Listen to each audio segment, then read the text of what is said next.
কোরআন নামের সংবিধান দিয়া, কোরআনের রাজ কায়েম করে সোনালী যুগ উপহার দিয়া মদিনার পাক ভূমিতে শায়িত আছেন সে রাসূলের প্রতি কলেজা ভরা মহাব্বত নিয়ে পড়ছি দরুদ ও সালাম।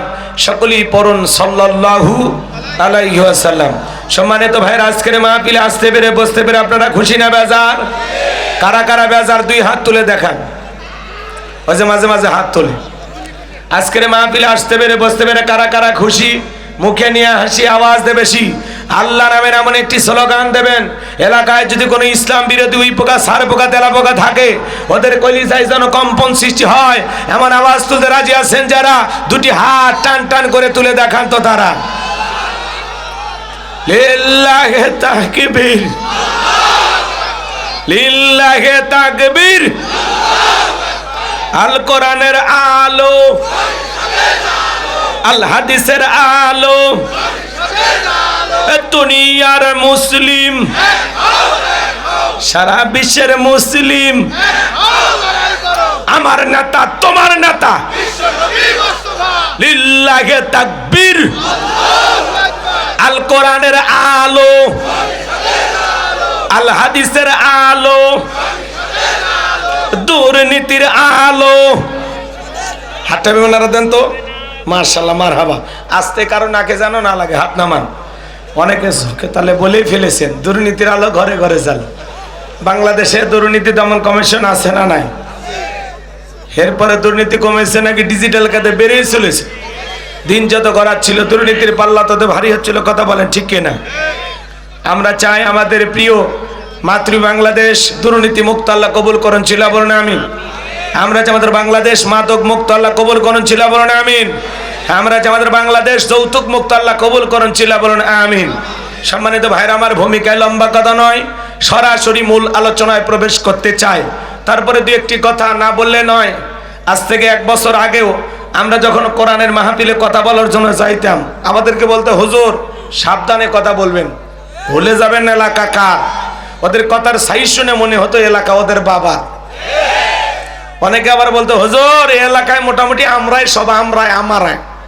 ওয়াজ্জা করবেন করবেন, খবরদার নেত্রীর বিরুদ্ধে যেন কোনো কথা না হয়।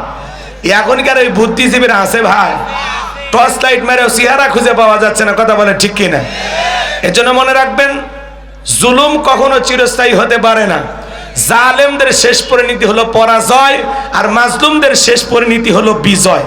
শেষ বিজয়ের হাসি মুসলমানেরা হাসবে। কথা বলে ঠিক কিনা? ইন্নাল্লাহা লা ইয়াহদিল কওমাজ জালিমিন। যারা জালেম আল্লাহ তাদেরকে পছন্দ করে না, জালেমদেরকে আল্লাহ ভালোবাসে না। কথা বলে ঠিক কিনা? মনে রাখবেন, এই পৃথিবীর জমিনে আপনার জন্য কেউ জায়গা ছেড়ে দেবে না, নিজের জায়গা নিজেকে তৈরি করে নেওয়া লাগবে। কথা বলেন ঠিক কিনা? এই পৃথিবীতে অসংখ্য নবী রাসূল দাওয়াতি কাজ করেছেন, তাদের দাওয়াতি কাজেও কাফের বেঈমানরা বাধার প্রাচীর তৈরি করে দিয়েছিলেন। এরপরে আল্লাহর পয়গম্বররা শত বাধার প্রাচীরকে ভেঙে আল্লাহর জমিনে আল্লাহর পথে মানুষকে দাওয়াত দিয়েছেন। কথা বলেন ঠিক কিনা? আপনার আমার প্রিয় নবী কালিমার দাওয়াতে দিকে কোরআনের প্রচার করতে গিয়ে মার খেয়েছেন, রক্ত জড়িয়েছেন, দান দান মোবারক শহীদ হয়ে গেছেন।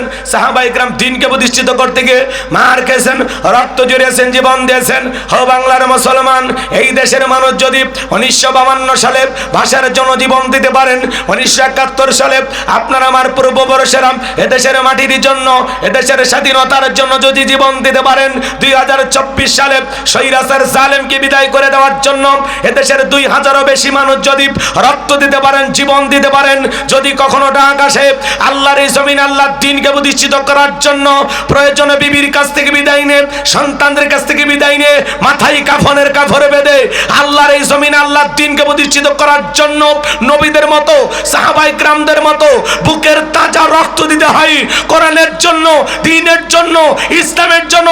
কারা কারা বুকের তাজা রক্ত দিতে রাজি? দুই হাত তুলে আল্লাহকে দেখান, দুই হাত তুলে আল্লাহকে দেখান।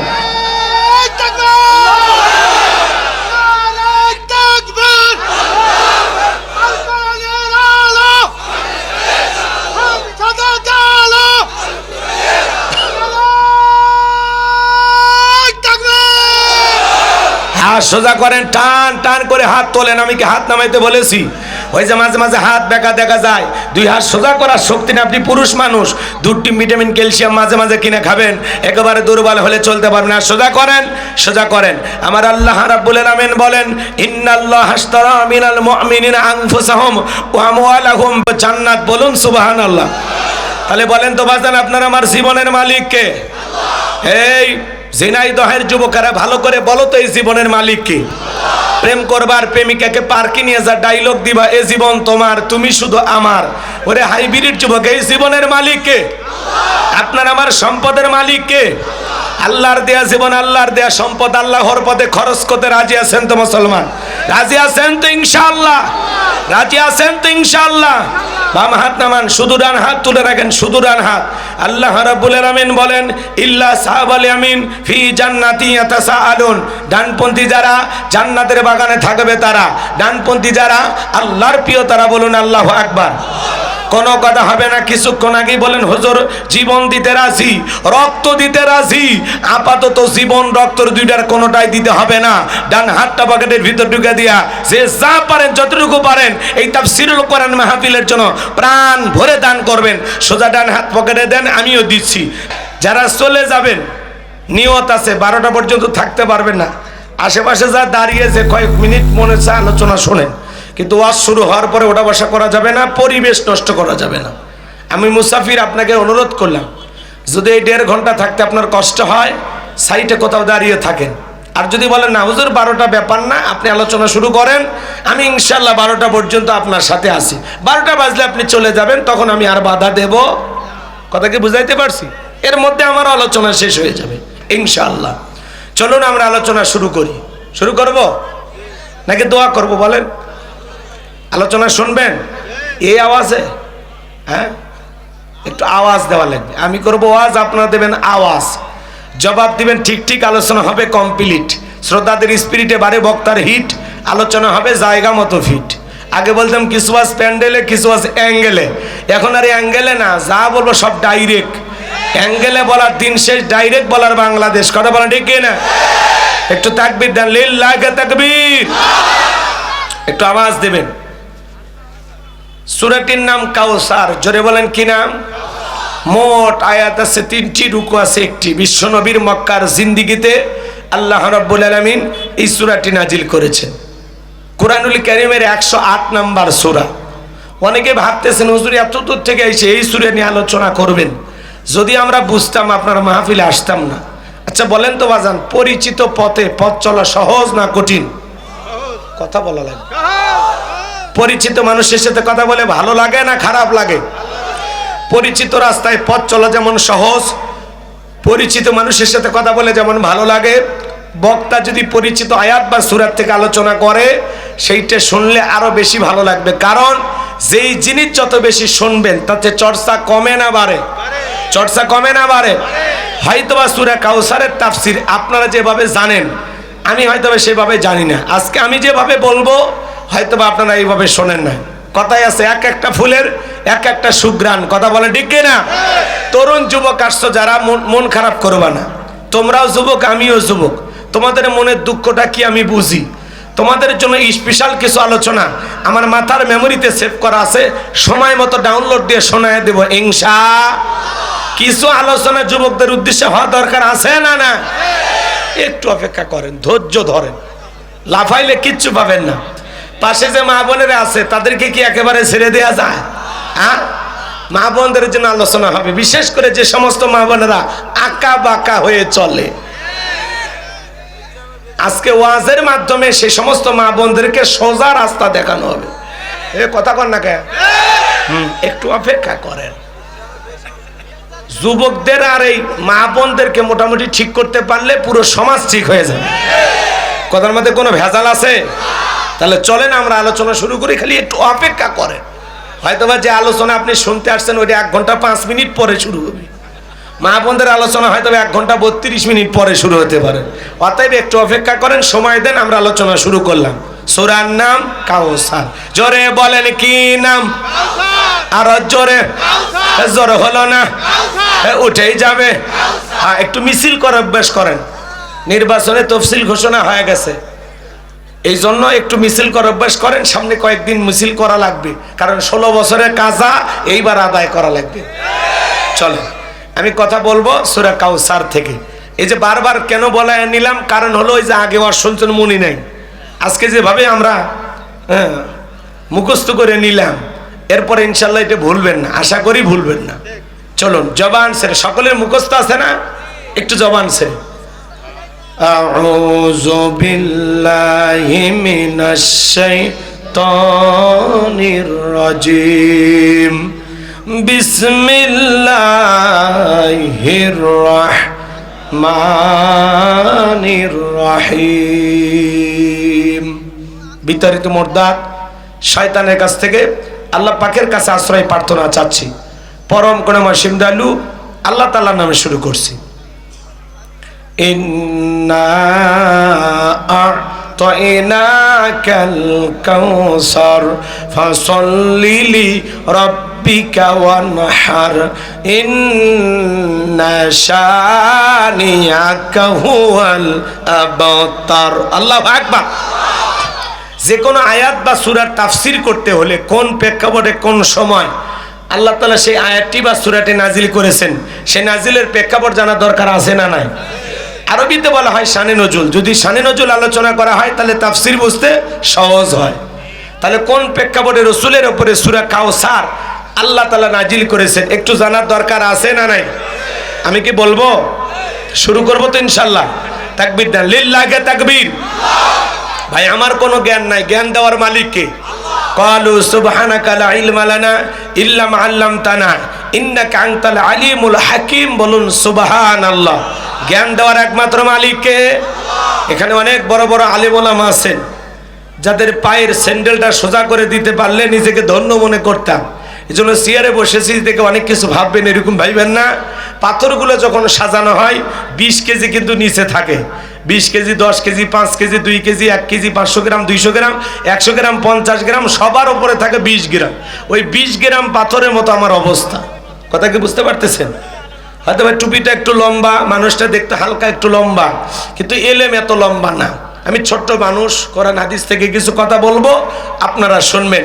সকল জ্ঞানী মানুষদের প্রতি শ্রদ্ধা, সম্মান, ভালোবাসা রেখে আপনাদের দোয়া নিয়ে আলোচনা শুরু করছি। কষ্ট হবে? কোরআন থেকে যদি কথা বলি কারো কোনো সমস্যা আছে বাজান? এই কোরআনের মধ্যে কোনো ভেজাল আছে? কোনো মিথ্যা আছে? কোনো ধোঁকা আছে? থাকবে কি করে? কিতাবটি নাজিল করেছেন কে? সে আল্লাহ রাব্বুল আলামিন বলেন, যালিকাল কিতাবু লা রাইবা ফি। আমার আল্লাহ রাব্বুল আলামিন বলেন এটি এমন একটি কিতাব, সেই কিতাবের মধ্যে কোনো সন্দেহ নাই, কোনো সংশয় নাই, কোনো মিথ্যা নাই, কোনো ধোঁকা নাই। There is no doubt. বলুন আল্লাহু আকবার। হুদাল্লিল মুত্তাকিন, মুত্তাকি বান্দাদের জন্য গাইডলাইন হিসাবে, পথ প্রদর্শক হিসাবে আসমান থেকে কিতাবটি নাজিল করেছেন কে? সেই কিতাবের আলোচনা শুনলে লাভ না লস? লাভটাকে আমার আল্লাহ জানায় দিলেন, ওয়া ইযা কুরিয়াল কুরআনু ফাসতামিউ লাহু ওয়া আনসিতু লাআল্লাকুম তুরহামুন। সূরা আরাফ আয়াত নাম্বার 204। আমার আল্লাহ রাব্বুল আলামিন জানিয়ে দিলেন, তোমাদের সামনে যখন কোরআন পাঠ করা হয়, কোরআনের আলোচনা করা হয়, চুপ করে কান লাগে মনোযোগ সহকারে কোরআনের কথাগুলো শ্রবণ করো। যারা চুপচাপ কোরআনুল কারীমের কথাগুলো শ্রবণ করবে, আমার আল্লাহ রাব্বুল আলামিন আসমান থেকে তাদের উপরে আল্লাহ রহমত বৃষ্টির মতো নাজিল করবেন। বলুন সুবহানাল্লাহ। ওয়াযাক্কিরি ফা ইন্না যিকরা তানফাউল মুমিনিন। সূরা জারিয়ার 55 নম্বর আয়াত। আল্লাহ বলেন, যারা আমার মুমিন বান্দা তাদের সামনে যখন কোরআন দেওয়াজ করা হবে, কোরআন থেকে উপদেশ দেওয়া হবে, এই কথাগুলো আমার মুমিন বান্দাদের উপকারে আসবে। বলুন সুবহানাল্লাহ। তাহলে বলেন আলোচনাটা আপনাদের উপকার হয়, এরকম আলোচনা হওয়ার দরকার আছে না নাই? তাহলে কোথা থেকে আলোচনা করলে উপকার হবে? কোরআন থেকে। জোরে বলেন কোথা থেকে? তাহলে কোরআনের কথা শোনার জন্যই তো আসছেন, আমি বলবো তো ইনশাআল্লাহ। সম্মানিত ভাইয়েরা আমার, গভীর মনোযোগ দিয়ে শুনবেন। আল্লাহ তাআলা তার হাবিবের উপরে কোন প্রেক্ষাপটে সূরা কাউসার নাজিল করেছেন? গভীর মনোযোগ দিয়ে কথাগুলো শুনে যান। নবীর প্রিয় সাহাবী হযরতে আনাস রাদিয়াল্লাহু তাআলা আনহু বলেন, নবীজি কাবার হাতিমে হেলান দিয়া বসা, আমি তাকায় দেখি নবীজির মনটা ভীষণ খারাপ, মুখটা মলিন, চোখের কোনা দিয়া অশ্রু ঝরতেছে। কিছুটা সময় অতিবাহিত হয়ে যাওয়ার পরে আমি তাকায় দেখি আমার নবীজি মুস্কি মুস্কি হাসতেছেন। বলুন সুবহানাল্লাহ। হযরতে আনাস দেখে বলে, নবী গো, এই মাত্র দেখলাম মুখটা মলিন, মনটা বড় খারাপ, চোখের কোনা দিয়ে আপনার অশ্রু ঝরতেছে, আবার কেনই বা মুস্কি মুস্কি হাসেন? আমার নবী কেন কাঁদেন? রহস্য আছে না নাই? নবীজির কান্না করার কারণ হলো নবীজির কলিজার টুকরা ছেলে সন্তানগুলো জন্ম নেয় আর একে একে মারা যায়। আবুল কাসেম মারা যায়, আবু তাগের মারা যায়, ইব্রাহিম মারা যায়। বাবা হিসাবে নবীর মনেও কষ্ট লাগে কি না? ছেলেগুলো জন্ম নেয়, একে একে মারা যায়, কেউ জীবিত থাকে না। এদিকে আবার নবীজির কাছের চাচা নাম হলো আবু লাহাব ডেকে বলে, ভাতিজা, তোমার বংশে ভাতিজার কেউ থাকলো না, তুমি একটা লেজ কাটা, তুমি একটা নির্বংশ, তুমি একটা হাট করে জোরে কন্যা ওয়াজবিল্লাহ। যদিও রসুলের চারটি কন্যা সন্তান জীবিত ছিল, কিন্তু ছেলেগুলো জন্ম নেয় আর একে একে মারা যায়। আর নবীজির কাছের চাচা আবু লাহাব সমালোচনা করে, আপনারা বলেন তো বাজান, আল্লাহ না করুক আপনার আমার সন্তান যদি মারা যায়, কাছের আত্মীয় স্বজনদের উচিত বিপদের দিনে সান্ত্বনা দেওয়া। বাবা তুমি সবর করো, ধৈর্য ধারণ করো, জীবন মৃত্যুর মালিক আল্লাহ, আল্লাহ সন্তান দিয়েছে, আল্লাহ নিয়েছে, মন খারাপ করো না। আল্লাহ যদি চায় বছর না ঘুরতে আবার তোমাদের ঘর আলোকিত করে সন্তান দিতে পারেন, তিনি কে? কাছের মানুষদের উচিত বিপদের দিনে সান্ত্বনা দেওয়া। কিন্তু রসুলের চাচা আবু লাহাব, মনে রাখবেন, আবু জেহেলের চাইতে আবু লাহাব বেশি খারাপ। আল্লাহ তাআলা আবু জেহেলের নামে সূরা নাজিল করেনি, কিন্তু আবু লাহাবের নামে নাজিল করছে। শুধু আবু লাহাব খারাপ না, ওর বউটাও খারাপ, ওরা স্বামী স্ত্রী দুটোই খারাপ। এটা সূরা লাহাবের তাফসীর করলে আপনারা বুঝতে পারবেন, ওইদিকে যাওয়ার সুযোগ নাই। কষ্ট হচ্ছে? গভীর মনোযোগ দিয়ে কথাগুলো শুনবেন বাজান। রসুলের ছেলেগুলো জন্ম নেয় আর মারা যায়, আর কাছের মানুষ হয়ে সমালোচনা করে, এই ছেলে ফালতু পোলাপান, এই ফেলে যাত্রার ব্যান্ডের পাইছো, ফাউল পোলাপান, এই স্বেচ্ছাসেবক ধরেন তো ওরে, আর ওইটা কাইরে নিয়ে আসে, টার্গেট লাইট মারে, দুষ্ট পোলাপান। আল্লাহ কোন জায়গাত মারা লাগবে আগে বাপ মায়ের কাছ থেকে ট্রেনিং নিয়ে। কষ্ট হচ্ছে না? যুগ জামানা পরিবর্তন হচ্ছে আর বাচ্চা কাচ্চা দুষ্ট হয়ে যাচ্ছে, এগুলো সাইজ করা লাগবে। শোনেন, পোলাপানক বেশি বাড়তে দেওয়া যাবে না, পোলাপানের ওয়াজ আছে, একটু অপেক্ষা করেন। বাচ্চাদেরকে কিভাবে কন্ট্রোল করবেন কিছু টিপস আপনাদেরকে দিয়ে যাব। আমার দিকে তাকান। কষ্ট হচ্ছে নাকি বলেন? ভাইয়েরা আমার, দিল দিয়ে কথাগুলো বোঝার চেষ্টা করবেন, তাহলে ছেলেগুলো জন্ম নেয় আর একে একে ছেলেগুলো মারা যায়। এই পৃথিবীর জমিনে অনেক নবী রাসূল এসেছেন, তাদেরকে আল্লাহ তাআলা সন্তান দিয়েছেন, তাদের সন্তানগুলো প্রাপ্ত বয়স হওয়া পর্যন্ত, যৌবন পর্যন্ত পৃথিবীর জমিনে জীবিত ছিল। কিন্তু নবীজির ছেলে সন্তানগুলো জন্ম নেয় আর একে একে মারা যায়। এর পেছনে কারণ আছে না নাই? নবীজির একটা ছেলে সন্তান কেন জীবিত থাকলো না? কেন প্রাপ্ত বয়স পর্যন্ত, যৌবন পর্যন্ত এই পৃথিবীর জমিনে আল্লাহ জীবিত রাখলেন না? আল্লাহ কেন শিশুকালে উঠায় নিলেন? এর পিছনেও রহস্য আছে না নাই? রসুলের ছেলে সন্তানগুলো শিশুকালে বিদায় নেওয়ার পিছনে কারণ আছে তিনটি। জোরে বলেন কয়টি? নবীর উম্মত হিসেবে জানতে মনে চায় না যে রসুলের ছেলেগুলো কেন জীবিত থাকলো না? কি সেই তিনটে কারণ? কারা কারা শুনবেন একটু হাত তুলে দেখান তো বাজান দেখি। লিল্লাহে তাকবীর, লিল্লাহে তাকবীর। হাত নামান আমার ভাইয়েরা। রসুলের ছেলে সন্তানগুলো কেন জীবিত থাকলো না? কি সেই তিনটি কারণ যদি আমি বলতে চাই, 3 নাম্বার আয়াতের আলোচনা করা লাগবে। আমি কি 1 নাম্বার আয়াত বাদ দিয়ে 3 নাম্বারে যাব, নাকি আস্তে আস্তে শুরু করা যাক? ধৈর্য আছে তো ভাই নাকি বলেন? গভীর মনোযোগ দিয়ে কথাগুলো শুনবেন বাজান। তাহলে একে তো সন্তান হারানোর ব্যথা, আপন মানুষদের সমালোচনা, অন্যদিকে সাহাবায়ে কেরাম যারা ইসলাম ধর্ম গ্রহণ করে, কাফের বেঈমানরা তাদের উপরে নির্যাতন ও জুলুমের স্টিম রোলার চালায়। হযরতে বেলাল তখনও কালেমা পড়ে মুসলমান হন নাই। নবীজির রাতের বেলায় দারুল আরকামে বসা হযরতে বেলাল নবীজির দরবারে উপস্থিত হয়ে গেলেন। নবীজির চেহারার দিকে তাকাইয়া দেখে বলেন, নবী গো, আপনার চাইতে সুন্দর মানুষ আমি জীবনে কোনোদিন দেখি নাই। একটু জোরে বলেন না সুবহানাল্লাহ। আপনার আমার নবী কতটা সুন্দর ছিলেন জানেন? হযরতে জাবের রাদিয়াল্লাহু তাআলা আনহু বলেন, পূর্ণিমার রাত আমি রাসূলের বাড়িতে গিয়েছিলাম, সেদিন দেখেছিলাম চাঁদ উদয় হয়েছে দুইটা, একটা চাঁদ আসমানে আর একটা চাঁদ জমিনে। হযরতে জাবের বলেন, একবার আকাশের পূর্ণিমার চাঁদের দিকে তাকাই আর একবার নবীর চেহারার দিকে তাকাই, ওই আকাশের পূর্ণিমার চাঁদের চাইতেও নবীকে আমার কাছে বেশি সুন্দর মনে হয়।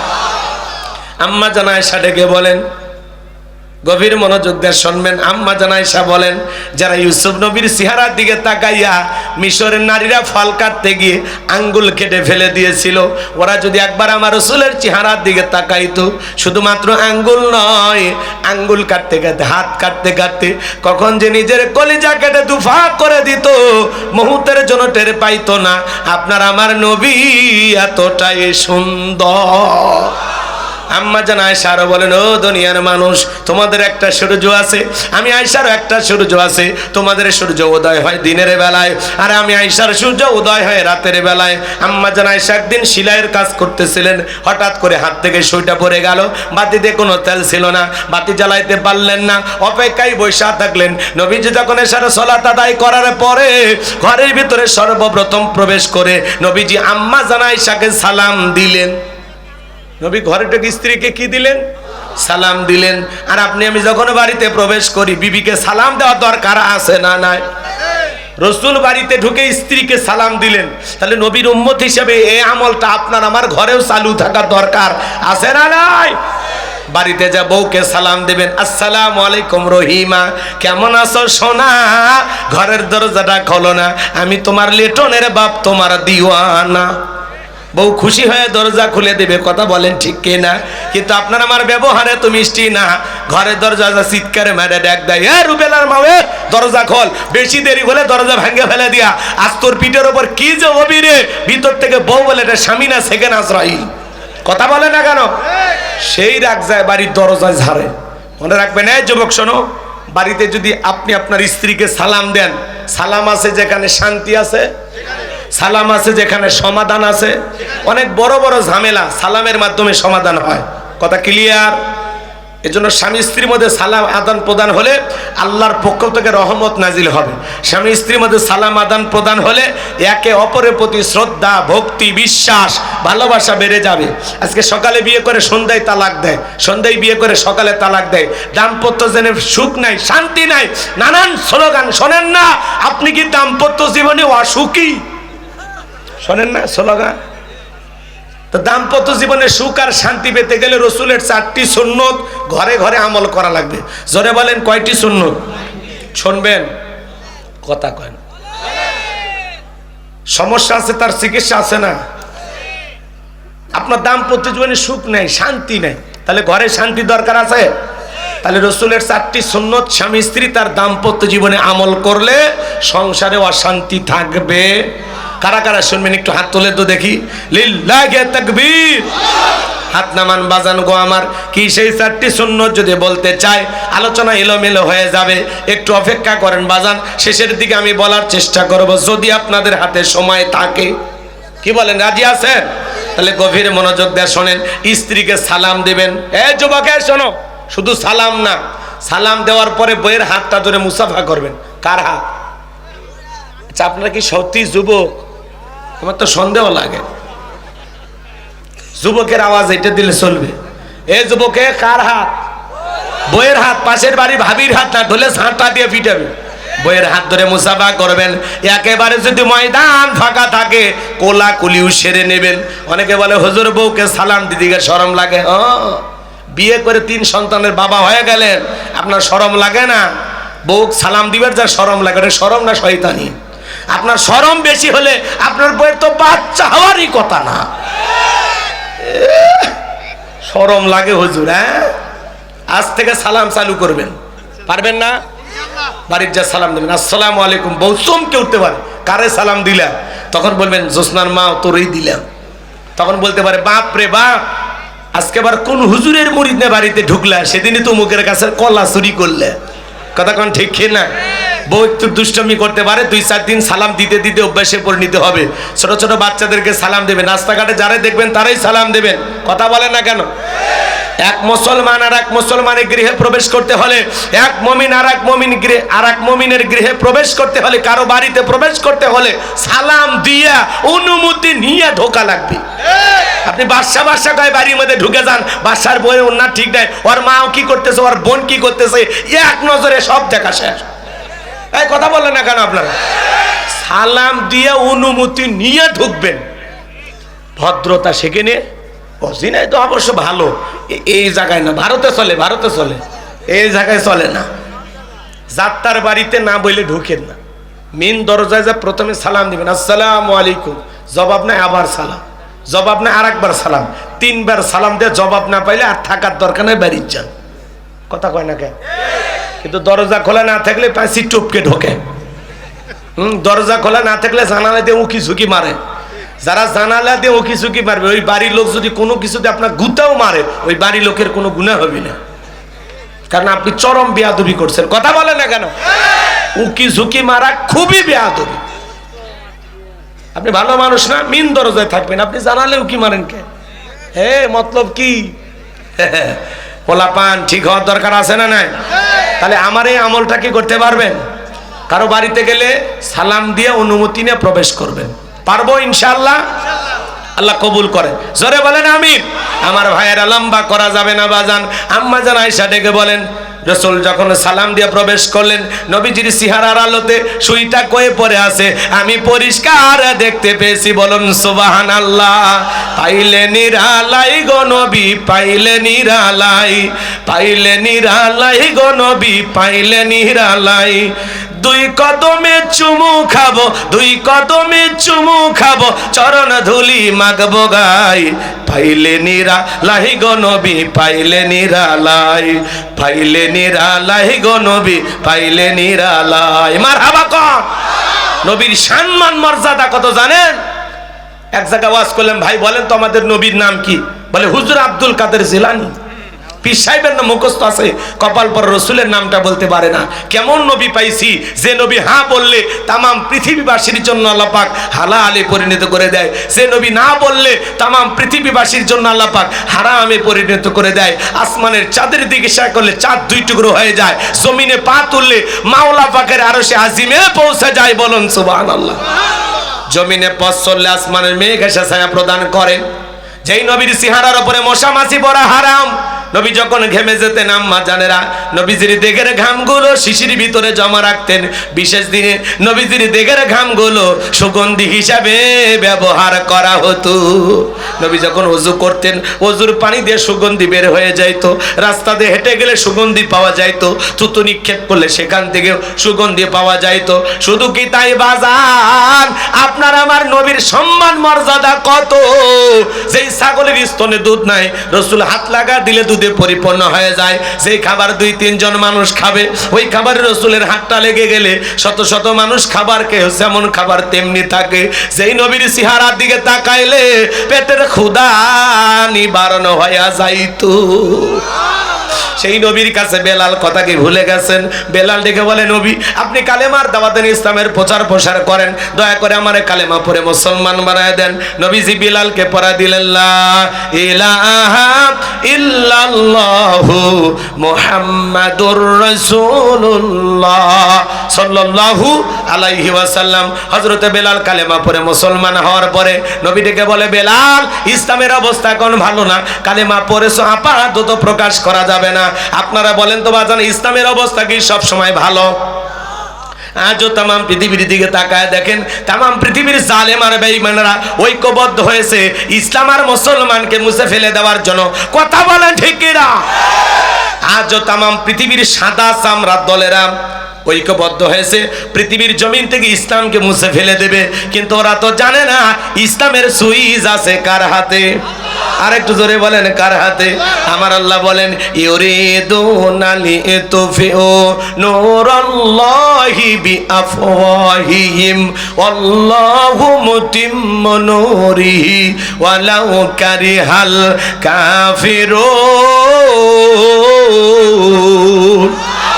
সূরা সাফ আয়াত নাম্বার 8 আল্লাহ রাব্বুল আলামিন জানিয়ে দিলেন কাফেররা চাই মুখের ফুৎকারে দ্বীনের আলোকে, ইসলামের আলোকে, কোরআনের আলোকে নিভায়ে দিতে।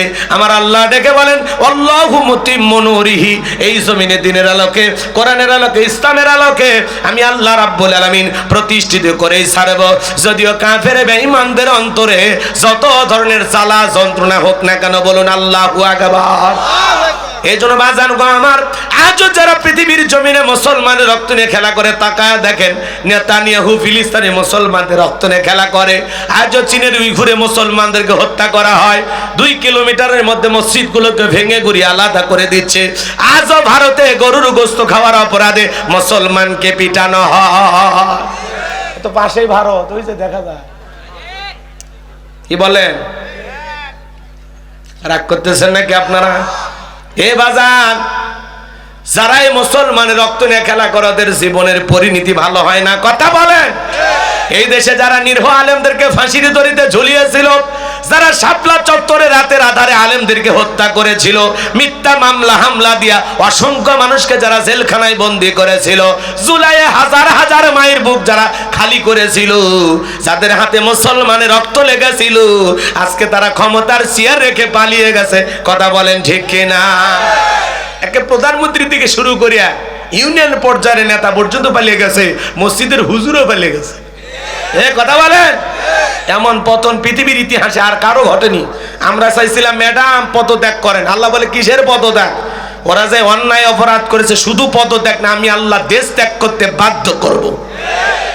আল্লাহর ধরা বড় কঠিন, ইন্না বাতশা রাব্বিকা লাশাদীদ, আল্লাহর পাকড়াও বড় কঠিন। আল্লাহ ধরে ধরে না, যেদিন ধরেছে ভাঙ্গা হেলিকপ্টার নিয়ে মামু বাড়ি দিল্লি গিয়ে পড়েছে। কথা বলেন, কথা বলেন। আবার মাঝে মাঝে বলে আমি দেশের কাছে আছি, শর্ট করে ঢুকবো। ঢুকবেন তো বের হবেন কেন? বের হলেন কেন? কথা কন না কেন? আপনার যাওয়ার কথা ছিল, আমাদেরকে ভাবে রেখে কেন চলে গেলেন? কি দুঃখ ছিল বলে গেলেন না? কথা কন না কেন? আসতে চায়। হ্যাঁ, এই দেশের খাবার আর ওই দেশের খাবার কি? এখানকার সুখ আর ওখানকার সুখ কি? হ্যাঁ, ক্ষমতার চেয়ারে থাকার চেহারা আর ক্ষমতা চলে গেলে চেহারা কি? বোঝেন না? এই চেয়ার, যারা যায় চেয়ারে তারাই থাকে গিয়ারে। কথা কর। এই চেয়ারে যে কিছুক্ষণ আগে রবিউল ভাই আসলো, কি কাঁপা কাঁপি। এখন আমি চড়ছি, আমি চিন্তা করতেছি তার সে ডবল কাঁপানি দিব। কি কথা কর না কেন?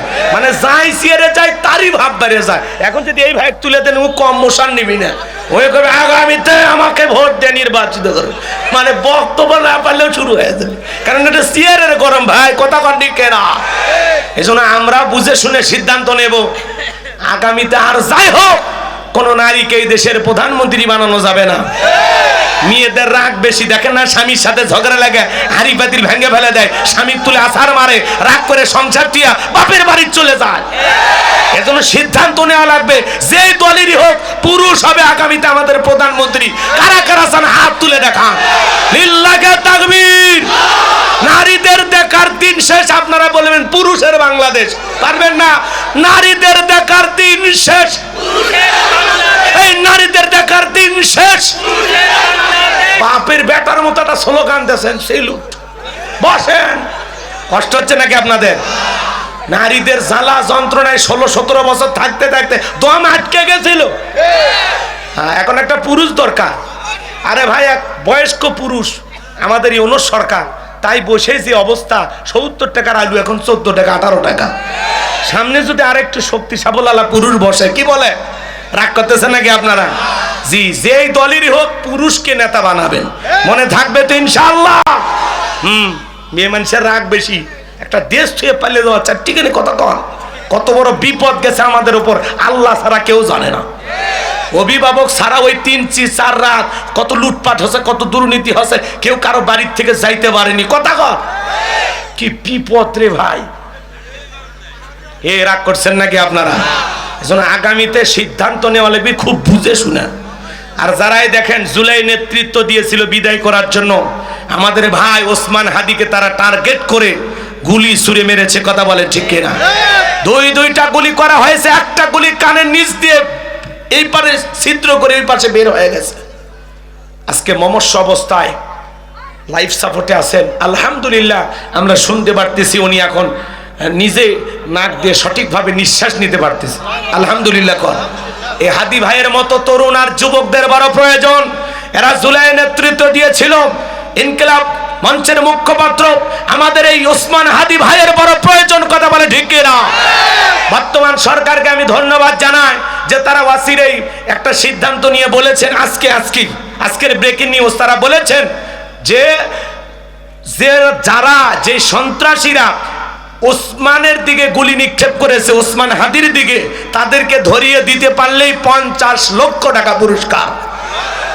এই পুরস্কার নিতে হলে অন্তত আমাদের বিশ্বাস আসল যে হত্যাকারী সে বেরিয়ে আসবে, কথা বলে ঠিক কিনা? এই জন্য ভাইরা আমার, আজকে প্রধান উপদেষ্টার সাথে তার পরিবারের অনেকে দেখা সাক্ষাৎ করেছেন। প্রধান উপদেষ্টা বলেছেন যে এই ঘটনার সাথে যারাই জড়িত কাউকে ছাড় দেওয়া হবে না। শুধু তাই নয়, ওসমান হাদি ভাইয়ের চিকিৎসার উন্নত চিকিৎসার জন্য যদি বিদেশে নেওয়ার প্রয়োজন হয় আমরা তাও নিতে রাজি আছি। আল্লাহু আকবার। আরে ভাই, এই ছেলেটা তরুণ, খুব সাহসী। 3-4 দিন আগেই সময় টেলিভিশনে একটা টক শোতে তিনি বলেছেন যে ভাই 50 বছর হায়াত পেলাম কিন্তু জীবনে কিছু দেখাইতে পারলাম না, কিছু করতে পারলাম না, তাহলে কি হইল? আমি জীবনে এমন কিছু করতে চাই। বলেন শহীদ জিয়াউর রহমান আমার অনুপ্রেরণা। তো আমি এমন কিছু দেখতে চাই যে যাতে জীবনে মানুষ আমাকে মনে রাখে। আমি এই জমিনে ইনসাফ কায়েম করতে চাই, সত্যের পক্ষে লড়াই করতে চাই, দুর্নীতির বিরুদ্ধে সব সময় বলিষ্ঠ কণ্ঠ এই ওসমান হাদির, কথা বলে ঠিক কিনা? এত সাহসী, এত ভদ্র। এবং তিনি তার বক্তব্যে বলেছেন যে মৃত্যু জমিনে ঠিক করা হয় না, মৃত্যুর ফয়সালা হয় আসমান থেকে। শুধু তাই নয়, সেই বলেছে আমি যদি গুলি খেয়ে রাজপথে মারা যাই আমার সন্তান লড়াই করবে, এই লড়াই চলবে। আল্লাহু আকবার। কি সাহসী! এই জন্য আমরা বলতে চাই ওসমান হাদির ভাইয়ের রক্ত ভিজে যেতে পারে না। একজন ওসমান হাদি বিদায় নেবে, লক্ষ লক্ষ ওসমান হাদির জন্ম হবে। আপনারা যারা ওসমান হাদির দিকে গুলি মেরেছেন, আগুন নিয়ে খেলা করতেছেন, এই আগুনে জ্বালিয়ে পুড়ে বাংলাদেশ থেকে পালাইতে হবে। আগুন নিয়ে খেলবেন না। জুলাই যারা নেতৃত্ব দিতেছে দেখতে ছোট, কিন্তু কাঁচা মরিচের ঝাল বেশি, কথা বলেন।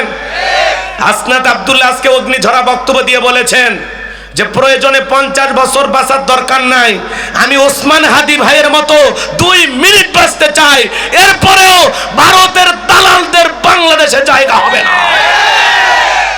পরিষ্কার ভাবে বলেছেন, আমরা না হতে চাই আমেরিকার গোলাম, না হতে চাই ভারতের গোলাম, আমরা আল্লাহর গোলাম। বাংলাদেশ আমাদের, এই দেশের কর্তৃত্ব রাজত্ব এই দেশের জনগণ ঠিক করবে, না ভারত না আমেরিকা, কথা বলেন। আগামীতে এই দেশের প্রধানমন্ত্রী কে হবে জনগণ ঠিক করবে। কি কথা ক্লিয়ার? চলেন, বিরক্ত হচ্ছেন নাকি? ওসমান হাদি ভাইয়ের জন্য দোয়া করবেন না? কলিজা থেকে দোয়া, আমার ভাইকে আল্লাহ সুস্থ করে দেন। আল্লাহ আপনি অসম্ভবকে সম্ভব করতে পারেন। জীবনে যদি আমরা একটি ভালো কাজে করে থাকি, আল্লাহ আমার এই ভাইয়ের ওই ভালো কাজের ওসিলায় আমার ভাই ওসমান হাদির জানটা আপনি ফিরিয়ে দেন। আজকে তার সন্তান কাঁদে, তার স্ত্রী কান্না করে, তার ভাইয়েরা কান্নাকারি করতেছে। আমরা দোয়া করি আল্লাহ এই সত্যবাদী কণ্ঠটা আরো কিছুদিন আমরা চাই, কথা বলেন না কেন? এরকম তার সামনে থেকে কথা বলার যুবক বড় কঠিন। খুব সাহসী একজন মানুষ ওসমান হাদি ভাই, কথা বলে ঠিক কিনা? ইনসাফ কায়েম করতে চায়। কি সাদা মাটা দেখছেন, কথা বলে না কেন? আমি আজকে তার একটা ভিডিও দেখে 2 চোখের পানি ধরে রাখতে পারি নাই। আরে অন্য নেতারা নির্বাচন করতে গিয়ে লক্ষ লক্ষ টাকা জনগণকে দেয়, আর ওসমান হাদি ভাই নির্বাচনের প্রচার প্রসার ক্যাম্পেইন করতে গিয়ে জনগণ তার হাতে টাকা ধরায়া দেয় এবং সে ফেসবুক লাইভে এসে বলতেছে, আজ পর্যন্ত আপনারা এই 10 দিনে আমাকে দিয়েছেন 6 লক্ষ টাকা এবং তার আগে ক্যাম্পেইন করে পেয়েছেন 15 লাখ, টোটাল আপনারা আমাকে 21,24,000 টাকা দিয়েছেন। চিন্তা করেন, বাজারে ভোট চাবার যায়, বাজারে কাঁচামালের দোকানদার বুকের মধ্যে জড়াই 1000 টাকা দিয়ে দেয়। সালা চা বিক্রি করতেছে, ওসমান হাদি ভোট চাইতে গেছে যে ভাই আমি ইনসাফের পক্ষে আছি, বুকের সাথে জড়াইয়া চাওয়ালা ও 1000 টাকা দেয়। কথা বলেন না কেন? সেদিন কে যেন 50,000 টাকার একটা বান্ডিল দিয়ে দিছে যে ভাই নিয়ে যান। তাহলে চিন্তা করেন, অন্য অন্য দলের নেতা কর্মীরা নির্বাচনে প্রচার করতে গেলে নিজের পকেটের টাকা খরচ হয়, আর এই ছেলে কতটা সত্যবাদী, কতটা নম্র, কতটা ভদ্র, কতটা অমায়িক হলে দেশের জনগণ ওর হাতে 21 লক্ষ টাকা তুলে দিয়েছে যে নির্বাচন করো, ব্যানার বানাও, পোস্টার করো, প্রচার করো। টাকা তো দিলাম, সময় মতো সিলও মারবো। ওরা বুঝতে পেরেছে যে এই ছেলেটা যেভাবে এগিয়ে যাচ্ছে সামনে আমাদেরকে লাল কার্ড দেখাতে পারে। এই কথা বলেন, এটা হতে পারে একটা গভীর ষড়যন্ত্র। কারা করেছে আমরা জানি না। কি আমার ভাইয়েরা, ফ্যাসিস্ট যারা পালিয়ে গেছে, এই দেশে যারা 16 বছর জুলুম করেছে সেই দলের পক্ষ থেকে করা হয়েছে, নাকি ভারতের ইশারায় করা হয়েছে, নাকি অন্য কোন দেশের ইশারায় করা হয়েছে, আমরা বলতে চাই আগামী 24 থেকে 48 ঘন্টার মধ্যে এই ঘটনার সাথে যারাই জড়িত জাতির সামনে তাদের নাম প্রকাশ করতে হবে, মুখোশ উন্মোচন করে দিতে হবে। কারা কারা চান হাত তুলে দেখা। লিল্লাহে তাকবীর, লিল্লাহে তাকবীর। হাদি ভাইয়ের ভয় নাই, রাজপথ ছাড়ি নাই। হাদি ভাইয়ের ভয় নাই, আল্লাহ আছে সহায়। কথা বলেন ঠিক কিনা? আমার ভাইয়ের জানটা আল্লাহ ভিক্ষা দেন, জোরে বলেন আমিন। আল্লাহ আমার ভাইকে ফিরায় দেন, জোরে বলেন আমিন। ছেলেটাকে দেখে বড় মায়া লাগে, রক্তাক্ত শরীরটা নিয়ে হাসপাতালে। কোনো অপরাধ নাই বাজান, অপরাধ নাই। আমি অবাক হয়ে গেলাম যে একটা রাস্তার পড়ে থাকা মানুষ তার হাতে 200 টাকা 100 টাকা দেয়, 10 টাকা 20 টাকা তুলে দেয়। জনগণ নির্বাচনের প্রচার করার জন্য 21 লক্ষ টাকা দিয়েছে, 10-20 করে 50-100 করে দিতে দিতে 21 লাখ ধরায় দিছে। ছেলে বলতেছে 25 লাখ হইলে আমি আর নেব না, এই টাকা দিয়ে আমি নির্বাচন করব, প্রচার প্রসার করব, বাকি যদি অতিরিক্ত কোনো টাকা দেন এটা আমি একটা লাইব্রেরি করার জন্য খরচ করব। কি চিন্তা ভাবনা, যেখানে মানুষ বই নিয়ে গবেষণা করবে। মাশাআল্লাহ, আমার সেই ভাইটা সবসময় সত্য কথা বলে। উনি বলে আমি বড় কথা বলতে পারবো না, আমি বড় কোনো নেতা না, কিন্তু আমি যদি ঢাকা 8 আসনে নির্বাচিত হতে পারি, একটি টাকাও চাঁদাবাজি হবে না। উনি বলেছেন প্রতীক থেকে ভোট নয়, আপনারা মানুষ থেকে ভোট দিবেন। একদিনের একজন ভালো সিদ্ধান্ত নেবেন, 5 বছর ভালো থাকতে পারবেন। কথা বলেন। তার এই কথাগুলো এখন হৃদয়ে নাড়া দেয়। আমার ভাইয়ের কোনো অপরাধ নাই, আমার ভাই সত্য কথা বলে। সাহসী যোদ্ধা, সময়ের সাহসী কণ্ঠ, এই কণ্ঠকে তারা স্তব্ধ করে দিতে চায়। মালিকের কাছে বলি, আল্লাহ তোমার কুদরতি কদমে পা ধরে, আল্লাহ তোমার কাছে বিনয়ের সাথে মাথা নত করে একটাই চাও, আল্লাহ আমার ভাইয়ের জানটা তুমি ফিরায় দাও, একবার আমার ভাইকে তুমি সুস্থ করে দাও। জোরে বলেন আমিন। মৃতকে জীবিত করার ক্ষমতা কার? গুলি লাগার পরে বাঁচাইতে পারে কে? গুলি লাগছে একটা, তার মগজ ভেদ করে ছিদ্র হয়ে এপাশ দিয়ে ঢুকে ওপাশ থেকে বের হয়ে গেছে। তাহলে চিন্তা করেন কত টার্গেট করে খুব কাছে থেকে সূক্ষ্মভাবে দীর্ঘদিনের পরিকল্পনা তারা বাস্তবায়ন করেছে। কথা বলেন। শুধু জুলাই যোদ্ধা ওসমান হাদি না, বাকি যারা আছে এদেরকেও টার্গেট করতে পারে। এই জন্য তাদের নিরাপত্তা দেওয়া দরকার। হাসনাত আব্দুল্লাহ, সার্জিস আলম, নাহিদ ইসলাম যারাই আছে জুলাই যোদ্ধা, এদের আলাদা একটা নিরাপত্তা দেওয়া দরকার। কথা বলেন ঠিক কিনা? আবার অনেকে বলতেছেন যে 50 জনকে টার্গেট করা হয়েছে, কেবল 1 নাম্বার দিয়ে শুরু হয়েছে। নাউজুবিল্লাহ কোন? তার মানে এদেশে নির্বাচনকে বানচাল করা হোক আর তৃতীয় কোনো পক্ষ হোক, একটা পক্ষ কিন্তু এই দেশে হানাহানি মারামারি কাটাকাটি ফিতনা ফাসাদ বাজানোর জন্য গভীর ষড়যন্ত্র করতেছে। এজন্য জনগণকে সজাগ থাকা লাগবে, সচেতন থাকা লাগবে। ঘুমাইলে কিন্তু অবস্থা আরো খারাপ হবে।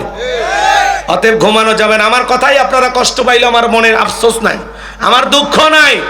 আমি সত্যের পক্ষে কথা বলবো, এই কথা বলেন ঠিক কিনা? আমার ভাইয়ের বুকে গুলি লেগেছে, আমার ভাই রক্তাক্ত হয়েছে, আমি কথা না বলে থাকতে পারবো না, কথা বলেন ঠিক কিনা? আমার ভাইয়ের জন্য দোয়া চাই, আপনারা দোয়া করবেন তো ইনশাআল্লাহ? আমরা মোনাজাতে আমার ভাইয়ের জন্য দোয়া করব। সম্মানিত ভাইয়েরা আমার, এই জন্য যে কথা বলতে চাচ্ছিলাম, নবী দেখে বল অবস্থা ভালো না, কালেমা পড়েছো আপাতত প্রকাশ করা যাবে না। তরুণ একটা ছেলে বলে, যেদিন মার পেট থেকে জন্ম নিয়েছি, ওসমান হাদি বলে, সেদিন থেকেই শাহাদতের জন্য প্রস্তুতি গ্রহণ করেছি।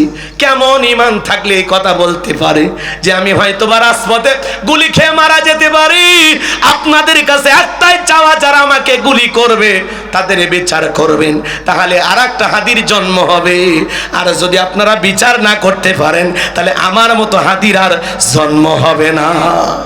ছেলেটা কত সুন্দর কথা বলতো যে আমি যদি রাজপথে গুলি খেয়ে মারাও যায়, যারা আমাকে হত্যা করবে তাদের বিচার করবেন, তাহলে আর একজন হাদির জন্ম হবে।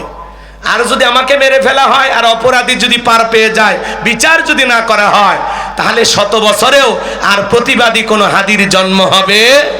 ছেলেটা কত সুন্দর বলতে পারে, মনে হয় অটোমেটিক সে ভবিষ্যৎ বলে দিতে পারে, তাই না ভাই?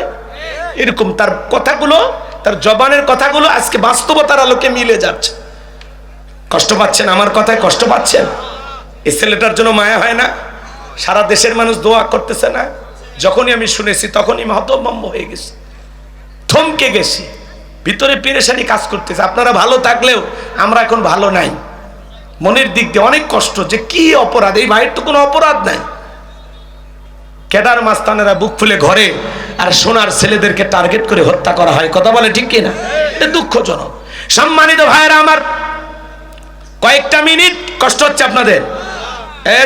চাচা কথা তো এটা ছিল না, কথা কি খারাপ লাগতেছে নাকি? একটু মন দিয়ে শোনেন। লিল্লাহি তাকবীর। আমার ভাইয়েরা, নবী দেখে বলে, বেলাল ইসলামের অবস্থা ভালো না, কালেমা পড়েছো প্রকাশ করা যাবে না। বেলাল দেখে বলে, নবী আমার জীবনের কোনো দাম নাই, আমার মনি বোমাইকে বলেছিলাম উঠতুম বা ছাগল পেশাব পায়খানা করে দেয়, এই ঘরে থাকতে আমার বড় কষ্ট হয়। আমার মনিব ডেকে বলে, বেলাল রে, উঠতুম বা ছাগলের দাম আমার কাছে আছে, কিন্তু তোর মতো কালো হাসি বেলালের দাম আমার কাছে নাই। নবী আপনি শুধু দোয়া করে দেন, মৃত্যু পর্যন্ত যেন কালেমার পথে টিকে থাকতে পারি। এই কথা বলে বেলাল চলে গেলেন। পরের দিন সকালবেলা সূর্য উদয় হয়ে গেছে, অনেকটা বেলা হয়ে গেছে। হযরতে বেলাল দরজা খোলে না। অন্য চাকর যারা আছে নালিশ নিয়ে চলে গেছে মায়ের কাছে, যা বলে নেতা এখন পর্যন্ত বেলাল দরজা খোলে নাই, তাই নাকি? বলে হ্যাঁ ঠিক আছে চলো যাই। দরজায় ডাক দেয়, বেলাল দরজা খোলো। হযরতে বেলাল দরজা খোলে না, জোরে করে ধাক্কা মারছে যখন দরজা খুইলা গেছে, তখন এইবার ওমায়া তাকায়া দেখে যেই রাত্রিতে বেলাল কালেমা পড়ে মুসলমান হয়েছে, ওই রাত্রিতে একটা উটতুম্বা ছাগলের কাছে কোনো পেশাব পায়খানা নাই, জোরে কোন মারহাবা।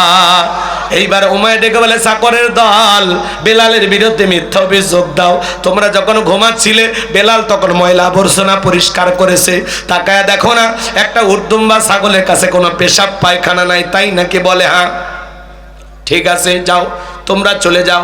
ওদেরকে তাড়িয়ে দিয়া এক পা দুপা করে বেলালের কাছে চলে গেলেন। হযরতে বেলাল দেয়ালে পিঠটা লাগাইয়া জিহ্বা নাড়ায়া জিকিরি করতেছে কা। এইবার হযরত বেলালকে হালকা করে ধাক্কা মারছে, যখন জবান দিয়ে কালেমার আওয়াজ বের হয়েছে, তখন এইবার ওমায় ডেকে বলে, বেলাল তোর জবান দিয়ে কি শুনলাম, তুমি কি মুসলমান হয়েছো? হযরতে বেলাল ডেকে বলে, মুসলমান হয়ে যারা মিথ্যা কথা বলতে পারে না তারা ওয়াকুলু কাওলান সাদীদা, মুসলমানেরা হবে সত্যবাদী, মুসলমানেরা কখনো মিথ্যাবাদী হতে পারে না। আমাদের সমাজে মিথ্যাবাদী আছে না নাই? ভরা পেটে মিথ্যা, খালি পেটে মিথ্যা, ঘুমানোর আগেও মিথ্যা, ঘুম থেকে উঠেও মিথ্যা। মিথ্যা বলতে বলতে চেহারা বেঁকা হয়ে গেছে, এক পা কবরে চলে গেছে। এত মিথ্যা কথা বলে শয়তান পর্যন্ত বলে আমি এত খারাপ না, কথা বলে। মিথ্যাবাদী আছে না নাই? ওই মিথ্যা কথা না বললে আমার পেটের ভাত হজম হয় না, এরকম মানুষ আছে। তবে ঝিনাইদহে মিথ্যাবাদী নাই, ঝিনাইদহের মানুষ সব সত্যবাদী। এবার মিথ্যা বলবেন না। একটা মিথ্যা বলতে গেলে ওই মিথ্যাকে ঢাকার জন্য আরো 10টা মিথ্যা কথা বলা লাগে। মিথ্যা বলা হারাম, মিথ্যা বলে আপনার জীবনের বরকত কমে যাবে। এই জন্য বাজান গো আমার, খবরদার মিথ্যা কথা বলবেন না। মিথ্যা হলো সকল পাপের উৎস, এখান থেকে শুরু হয়। কথা বলেন, তাহলে জবান দিয়ে মিথ্যা কথা বলা, জবান দিয়ে যা বলবেন সত্য বলবেন। আমার ভাইয়েরা গভীর মনোযোগ দিয়ে গুনাহগারের কথাগুলো শুনে যান বাজান। আমি গুনাহগার যে কথা বলতে চাচ্ছিলাম, এইবার উমায় ডেকে বলে, বেলাল রে, তুমি যদি চাও দুম্বা ছাগলের মালিক বানায় দেব, থাকার জন্য ভালো একটা ঘর বানায় দেব। হযরতে বেলাল ডেকে বলে, উমাইয়া, দুনিয়ার কোনো পার্থিব সম্পদের বিনিময়ে বেলাল তার ঈমান বিক্রি করবে না। আল্লাহু আকবার। আমার ভাইয়েরা, এরপরে উমাইয়া ডেকে বলে, আমার কথা না শুনলে বড় নেতা আবু জেহেলকে খবর দেব। হযরতে বেলাল ডেকে বলে, কোনো বড় নেতা ছোট নেতা এখন কাউকে কোনার টাইম নাই। আমি দুনিয়ার কোন আবু জেহেলকে ভয় করি না, আমি ভয় করি আমার আল্লাহকে। আরেকটু জোরে বলেন না আল্লাহু আকবার। গভীর মনোযোগ, হৃদয়ের কান পেতে কথাগুলো শুনে যান বাজান। আমি গুনাহগার যে কথা বলতে চাচ্ছিলাম, এইবার আবু জেহেল তার সাঙ্গ পাঙ্গ ক্যাডার মাস্তান নিয়ে উমাইয়ের বাড়িতে হাজির হয়ে গেল। উমাইর যখন যা বলছে, নেতা আমার বাড়ির কেদার বেলাল কালেমা পড়ে মুসলমান হয়েছে, তাই নাকি? বলে হ্যাঁ, ঠিক আছে, যাও আমি আসতেছি। আবু জেহেলের কিছু সাঙ্গ পাঙ্গ ক্যাডার মাস্তান ছিল, যাদের কাজই হলো টুপিওয়ালা দাড়িওয়ালা ইমানদার আল্লাহওয়াদের টার্গেট করা। কথা বলেন ঠিক কিনা? ভালো মানুষদেরকে টার্গেট করে করে হত্যা করা। আজও পৃথিবীর জমিনে দেখেন, আজও পৃথিবীর জমিনে দেখেন, জালেমদের বিশেষ একটা বাহিনী থাকে, যাদের কাজই হলো টুপিওয়ালা দাড়িওয়ালা ইমানদারদেরকে টার্গেট করে করে হত্যা করা। কথা বলে ঠিক কিনা? আমার ভাইয়েরা গভীর মনোযোগ দিয়ে কথাগুলো শুনবেন বাজান। এবার আবু জেহেল ক্যাডার মাস্তান নিয়ে উমাইয়ের বাড়িতে হাজির হয়ে গেল। ডেকে বলে, বেলাল এইদিকে আয়, এসব কি শুনছি তুমি নাকি মুসলমান হয়েছ? হযরতে বেলাল ডেকে বলে, মুসলমান হয়ে যারা মিথ্যা কথা বলতে পারে না তারা। গতকাল রাত্রিতে নবীজির হাতে হাত রেখে আমি কালেমা পড়ে মুসলমান হয়েছি। আবু জেহেল ডেকে বলে, বেলাল তুমি যদি চাও উট্টুম্বা ছাগলের মালিক বানায় দেব, থাকার জন্য ভালো ঘর বানায় দেব, ব্যবসা বাণিজ্য যদি করতে চাও দিরহাম টাকা পয়সা যা লাগে দেব। বেলাল তুমি চাইতে দেরি, তোমার চাহিদাটা পূরণ করতে আমরা দেরি করব না। হযরতে বেলাল ডেকে বলে, আবু জেহেল রে, দুনিয়ার সব সম্পদ যদি আমি বেলালকে দিতে চাও, দুনিয়ার সব সম্পদ ছাড়তে রাজি, নবীজির কালেমা ছাড়তে রাজি নাই। আল্লাহু আকবার। আরেকটু জোরে বলেন আল্লাহু আকবার। বেলালের মতো যারা খাঁটি ইমানদার, এদেরকে টাকা দিয়া কেনা যায় না। কিন্তু মুনাফিক মার্কা মুসলমান যারা টাকার কাছে বিক্রি হয়, তারা টাকার জোরে ফতুয়া ঘরে, টাকা পাইলে বাতিলের পাঁচ আটা গোলাম হয়। এক প্যাকেট বিরিয়ানি খায়, কয় ম্যাডাম আপনি জান্নাতি, টিকিট কনফার্ম। এ কথা বলেন, টাকা পাইলে বাতিলের পাঁচ আটে গোলাম হয়। এমন পাঁচ আটা গোলাম, টুপি দাড়ি থাকার পরেও একটু সুবিধা পাওয়ার জন্য, একটু সুযোগ পাওয়ার জন্য কি গোলামিটা করে। কথা বলেন না কেন? আছে না এরকম? আছে না? না নাম ধরে বলা রাখবে, আপনার বোঝা লাগবে ইশারায় হুজুর কার নাম বলতেছে। কষ্ট পাচ্ছেন নাকি আপনারা? এজন্য ভাইরা আমার, বেলালের উত্তরসূরি যারা পৃথিবী দিলেও বিক্রি হবে না তারা, মুনাফিক মার্কা মুসলমান যারা সকাল বিকাল বিক্রি হবে তারা। কথা ক্লিয়ার? টাকার জোরে ফতুয়া এদিক সেদিক হয়ে যায়। টাকা পাইলে বৈধকে অবৈধ বলে ফতুয়া দেয়, অবৈধকে বৈধ বলে চালিয়ে দেয়। আছে না? না আমার ভাইয়েরা, এইবার আবু জেহেল ডেকে বলে, বেলাল এত বড় লোভনীয় প্রস্তাব দিলাম, রাজি হইলা না? সোজা আঙ্গুলে ঘিও না ইটলে আঙ্গুলে একটু বাঁকা করা লাগবে। এই কথা বলে যুবকদের লিলিয়ে দিল, চাবুক দিয়ে পিটাও। হযরত বেলালকে চাবুক দিয়ে পিটানো শুরু হলো। ওরা যত জোরে চাবুক মারে, বেলাল তত জোরে কালেমা পড়ে। চাবুক দিয়ে পিটাইতে পিটাইতে কালো চামড়া গুলো ফেটে রক্ত ঝরা শুরু হয়ে গেল। আবু জেহেল ডেকে বলে, বেলাল রে, মারতে মারতে কালো চামড়া গুলো ফেটে রক্ত ঝরতেছে, তবুও কি নবী মুহাম্মদ সাল্লাল্লাহু আলাইহি সাল্লামের কালেমা ছাড়বি না? হযরতে বেলাল ডেকে বলে, আবু জেহেল রে, মারতে মারতে যদি মেরেও ফেলে দাও, জীবনটা দিতে রাজি, নবীজির কালেমা ছাড়তে রাজি নাই। আল্লাহু আকবার। ইসলামের প্রথম মুয়াজ্জিন বেলাল বাজান। এইবার আবু জাহেল ডেকে বলে, এ যুবকেরা, বেলালের পায়ে রশি লাগাও, উঠের পায়ের সঙ্গে বাঁধো, মরুভূমির উত্তপ্ত গরম বালিতে ছেঁচড়াইয়া ছেঁচড়ে ঘোরাও। আরবের বালিগুলো এত গরম, চাল দিলে মুড়ি হয়ে যায়, সেই বালিতে বেলালকে ছেঁচড়াইয়া ছেঁচড়ে ঘোরা গেলো। বাবলা গাছের কাঁটাগুলো জিব্বার ভিতরে পেরেকের মতো মারা গেলো। বিকেল বেলা নিয়ে এসে বলে, বেলাল চাবুক দিয়ে পিটাইলাম, পায়ে রশি লাগাই নিয়ে ঘুরলাম, তাও কি নবী মুহাম্মদ সাল্লাল্লাহু আলাইহি সাল্লামের কালেমা ছাড়বে না? হযরত বেলাল দেখে বলে, আবু জাহেল রে, মারতে মারতে যদি মেরেও ফেলে দাও, বিলালের নিঃশ্বাস থাকবে যতদিন, বেলাল কালেমার পথে টিকে থাকবে ততদিন। একটু জোরে কর না আল্লাহু আকবার। এই কথা শোনার পরে আবু জাহেল ডেকে বলে, এ যুবকের দল, বড় একটা পাথর নিয়ে এসে বেলালের বুকের উপরে চাপায়া দাও। বিশাল বড় একটা পাথর নিয়ে এসে হযরত বেলালের বুকের উপরে চাপায়া দেওয়া হলো। আবু জাহেল মনে করলো এই পাথরের চাপার আঘাতে বেলাল মারা যাবে। এই কথা ভেবে কাফেররা চলে গেল। হাত বাঁধা, পা বাঁধা, বুকের উপরে বিশাল বড় একটা পাথর, রক্তাক্ত জিহ্বা, চোখের কোনা দিয়ে পানি ঝরতেছে। ওই রক্ত মাখা জিহ্বাটা নিয়ে বেলাল তবুও জিকিরি করতেছে। এ বাজান, ঝিনাইদহের মুসলমানেরা, আপনাকে জিকির করার জন্য কেউ মারে না, পেটে না, ধমক দেয় না, তবু আমরা কপাল পরা আল্লাহর জিকির করি না। হাদিস শরীফের ভিতরে আসছে বাজান, যার জিহ্বাটা আল্লাহর জিকিরে তরুতাজা থাকে, আল্লাহর জিকিরে ভিজা থাকে, ওই জিহ্বাওয়ালা মানুষ কোনোদিন জাহান্নামের আগুনে জ্বলবে না। বলুন সুবহানাল্লাহ। এই জন্য সবসময় জবানে জিকির চালু রাখতে হবে। কার? আযকুরুনি আযকুরুকুম ওয়াশকুরুলি ওয়ালা তাকফুরুন। বান্দারে, তোমরা আমি আল্লাহকে স্মরণ করো, আমি আল্লাহ তোমাদেরকে স্মরণ করব। কৃতজ্ঞতা প্রকাশ করো, অকৃতজ্ঞ হইও না। তাহলে জবানে সবসময় জিকির চালু রাখতে হবে। কার? এ ঝিনাইদহবাসী, ও মহেশপুরের বাবাজি, যুবক ভাইয়েরা, মাঠে কাজ করতে করতে জিকিরি করা যায়, রিক্সা ভ্যান চালাইতে চালাইতে জিকিরি করা যায়, অফিস আদালতে কাজ করতে করতে জিকিরি করা যায়, রাস্তাতে হাঁটতে হাঁটতে আল্লাহর জিকিরি করা যায়। জিকিরি করার জন্য আলাদা সময় লাগে না, কাজের মতো কাজ চলবে, আর জিহুব্বার কাজ জিহুব্বা করবে। কথা বলেন ঠিক কি না? তাহলে সব সময় জবানে জিকিরি চালু রাখবো। কার? সুবহানাল্লাহ, আলহামদুলিল্লাহ, লা ইলাহা ইল্লাল্লাহ, আল্লাহু আকবার, সুবহানাল্লাহি ওয়া বিহামদিহি, সুবহানাল্লাহিল আযীম। পারবো তো ইনশাআল্লাহ? এ বাজান, বেলালের মতো কেউ কি মারে? কথা কয় না। জিকির করার জন্য কেউ পিটবে? তাহলে কেন জিকির করে না? মা বোন যারা শুনতেছেন, মা, মাসে কয়েকদিন আপনারা অসুস্থ থাকেন, যে সময় আপনাদের নামাজ পড়া নিষেধ আছে, কিন্তু ওই সময়গুলোতে আপনারা জিকির করবেন বেশি বেশি। জিকির করতে কোনো বাধা, কথা বলেন, জিকির করতে কোনো বাধা নাই। কোরআন ধরে পড়তে পারবেন না, কিন্তু জিকির করতে পারবেন। কথা কয় না কেন? রাগ করতেছেন? মা বোনদেরকে আমলটা দিয়ে গেলাম, আপনাদেরকে বলতেছি বাজান, সব সময় জিকির রাখবেন, জবানে জিকির রাখবেন। কথা বলেন না? রসুলের এক সহজ সরল সাহাবী বলে, নবী, ইসলামের এত বিধিবিধান মাঝে মাঝে মনে থাকে না, সহজ কোন আমল আমাকে দেন।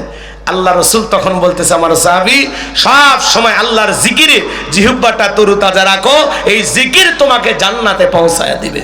একটু জোরে কন্যা সুবহানাল্লাহ। আমার ভাইয়েরা, হযরতে বেলাল রক্তাক্ত জিহ্বাটা নিয়া, চোখের পানি ছেড়ে দিয়া, আল্লাহর নামের জিকির করতে করতে চোখের পানি ছেড়ে দিয়া কাঁদেন আর ডেকে বলেন, আল্লাহ, তুমি তো সেই আল্লাহ, ইব্রাহিমের জন্য যদি নমরুদের আগুনকে ফুলের বাগান বানায় দিতে পারো, ও আল্লাহ, তুমি কি পারো না? আমি বেলালের বুকের উপরে পাথর থাকার কারণে তোমার মতো মালিকের জিকিরি করতে বড় কষ্ট হয়। ও আল্লাহ, তুমি কি পারো না আমি বেলালের বুকের পাথরটাকে তুলার মতো নরম বানায় দিতে? হযরতে বেলাল দোয়া করতে দেরি, আসমানের মালিক আল্লাহ দোয়া কবুল করতে দেরি করে নাই। বেলালের বুকের পাথরটাকে আমার আল্লাহ তুলার মতো নরম বানিয়ে দিয়েছেন। বলেন সুবহানাল্লাহ। আশিক রাসূল বেলাল, নবীর পাগল বেলাল, নবীকে কতটা ভালোবাসতেন জানেন? নবী যখন মক্কা নগরীতে পথ চলতো, বেলাল একবার ডানে যায় আর একবার বামে যায়। নবী ডেকে বলে, বেলাল, বুঝিনা, একবার ডানে যাও একবার বামে যাও, কারণটা কি? বেলাল ডেকে বলে, নবী, আপনি ইসলামের দাওয়াত দেন, কালেমার প্রচার প্রসার করেন, ওই কাফেররা হলো আপনার শত্রু, আপনাকে টার্গেট করে যদি ডান থেকে তীর নিক্ষেপ করে গো নবী, ওই তীরটা যেন সর্বপ্রথম আমি বেলালের বুকের ভিতরে ঢোকে, আবার বাম দিকে যায় আর ভাবি আমি নবী গো ওই বাম থেকে যদি তীর নিক্ষেপ করে ওই তীরটা যেন সর্বপ্রথম আমি বেলালের বুকের ভিতরে ঢোকে। আমি বেলাল মারা গেলে ইসলামের ক্ষতি হবে না। আপনি নবী মারা গেলে ইসলাম আর মাথা উঁচু করে সামনের দিকে দাঁড়াবে না। বলুন আল্লাহু আকবার। আরেকটু জোরে বলেন আল্লাহু আকবার। আমার ভাইয়েরা, সাহাবীরা নবীকে কতটা ভালোবাসতো জানেন? আমার নবী যেদিন ইন্তিকাল করেছিল, বেলাল ছোট্ট বাচ্চার মতো ফুপিয়ে ফুপিয়ে কান্না করে। সাহাবীরা বলে, বেলাল এভাবে ভেঙে পড়ো না, কান্না করো না। হযরতে বেলাল কারো কথা শোনে না, কাঁদে আর ডেকে বলে, আমি জীবনে আর কোনোদিন আযান দেব না। আমি আযান দেওয়ার পরে নবীজি ইমামতির মুসল্লায় দাঁড়াবে না, আমি বেলাল আর কোনোদিন আযান দেব না। নবীজি সোমবারের দিন ইন্তিকাল করলেন। বুধবারের দিনে তামাম পৃথিবীর উম্মতকে কাঁদিয়ে নবীজির দাফন সম্পূর্ণ করা গেল। হযরতে বেলাল মনের কষ্ট নিয়ে মদিনা ছেড়ে চলে গেলেন। 6টা মাস অতিবাহিত হয়ে যায়, বেলাল আর মদিনায় আসে না।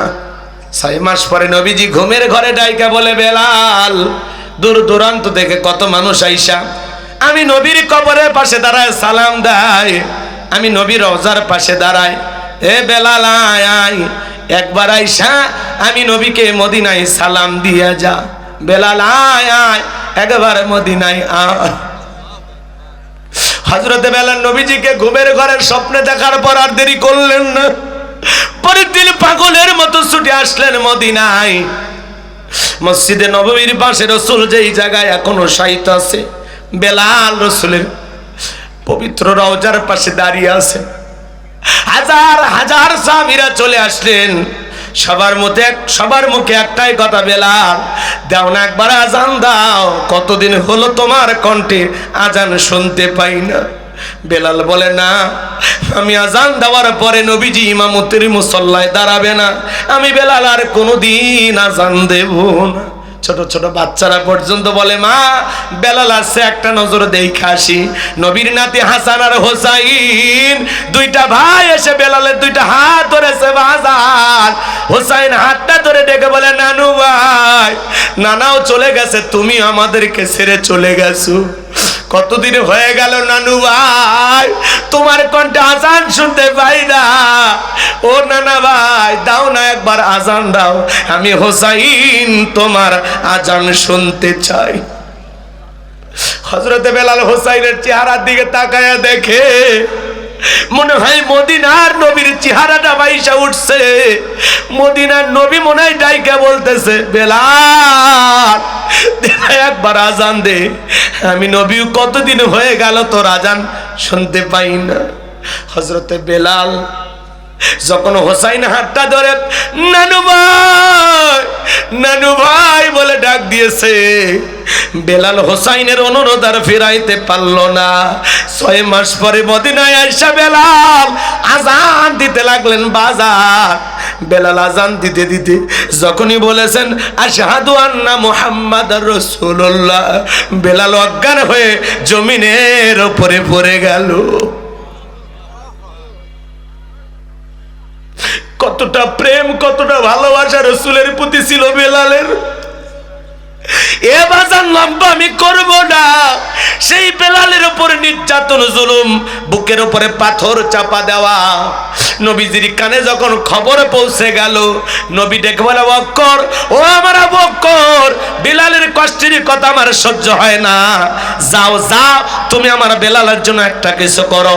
হযরত আবু বকর সিদ্দিক রাদিয়াল্লাহু তাআলা আনহু কয়েকগুণ দাম বেশি দিয়া গোলামীর জীবন থেকে হযরত বেলালকে আজাদ করলেন, মুক্ত করলেন। বলুন আল্লাহু আকবার। এই যখন ইসলামের অবস্থা, একদিকে সন্তান হারানোর ব্যথা, কাফেরদের সমালোচনা, অন্যদিকে সাহাবায়ে কেরামদের উপর নির্যাতন, জুলুম চলতেছে। এই জন্য নবীজির মনটা ভীষণ খারাপ। নবীর যখন মন খারাপ, নবীকে সান্ত্বনা দেওয়ার দায়িত্ব কার? আমার আল্লাহ ডেকে বলে, জিবরাইল, আমার বন্ধুর মা নাই, বাবা নাই, আমি স্যার আমার বন্ধুর কেউ নাই রে জিবরাইল। আমার বন্ধুর মনটা হয়েছে ভারী, আমি আল্লাহ সইতে নাহি পারি। লাহু মাহফুজ থেকে সূরা কাউসার নিয়ে যায় আমার বন্ধুর উপরে নাজিল কর তাড়াতাড়ি। আল্লাহু আকবার। আরেকটু জোরে বলেন না ভাই। আমার নবী বলে, আনাস আমার মনটা কেন খারাপ তোমরা জানো কি? তোমার মুস্কি হাসি দেওয়ার কারণ হলো এই মাত্র আসমান থেকে জিবরাইল এসে আমার উপরে সূরা কাউসার নাজিল করলো। নবী তখন সূরা কাউসার তিলাওয়াত করলেন আর সাহাবায়ে কেরামদেরকে শোনায়া দিলেন। জবান ছেড়ে আরেকবার আমার সঙ্গে পড়ুন, ইন্না আ'তাইনাকাল কাউসার ফাসাল্লি লিরাব্বিকা ওয়ানহার ইন্না শানিয়াকা হুয়াল আবতার। আল্লাহু আকবার। আমার আল্লাহ বলেন, ইন্না আ'তাইনাকাল কাউসার, অবশ্যই আমি আল্লাহ পাক আপনাকে হাউজে কাউসার দান করেছি। এই পৃথিবীর অন্য কোন নবী রাসূলকে আল্লাহ তাআলা হাউজে কাউসার দান করেন নাই, আপনার আমার নবীকে আল্লাহ তাআলা হাউজে কাউসার দান করেছেন। কত সুন্দর করে আমার আল্লাহ জানিয়ে দিলেন, ইন্না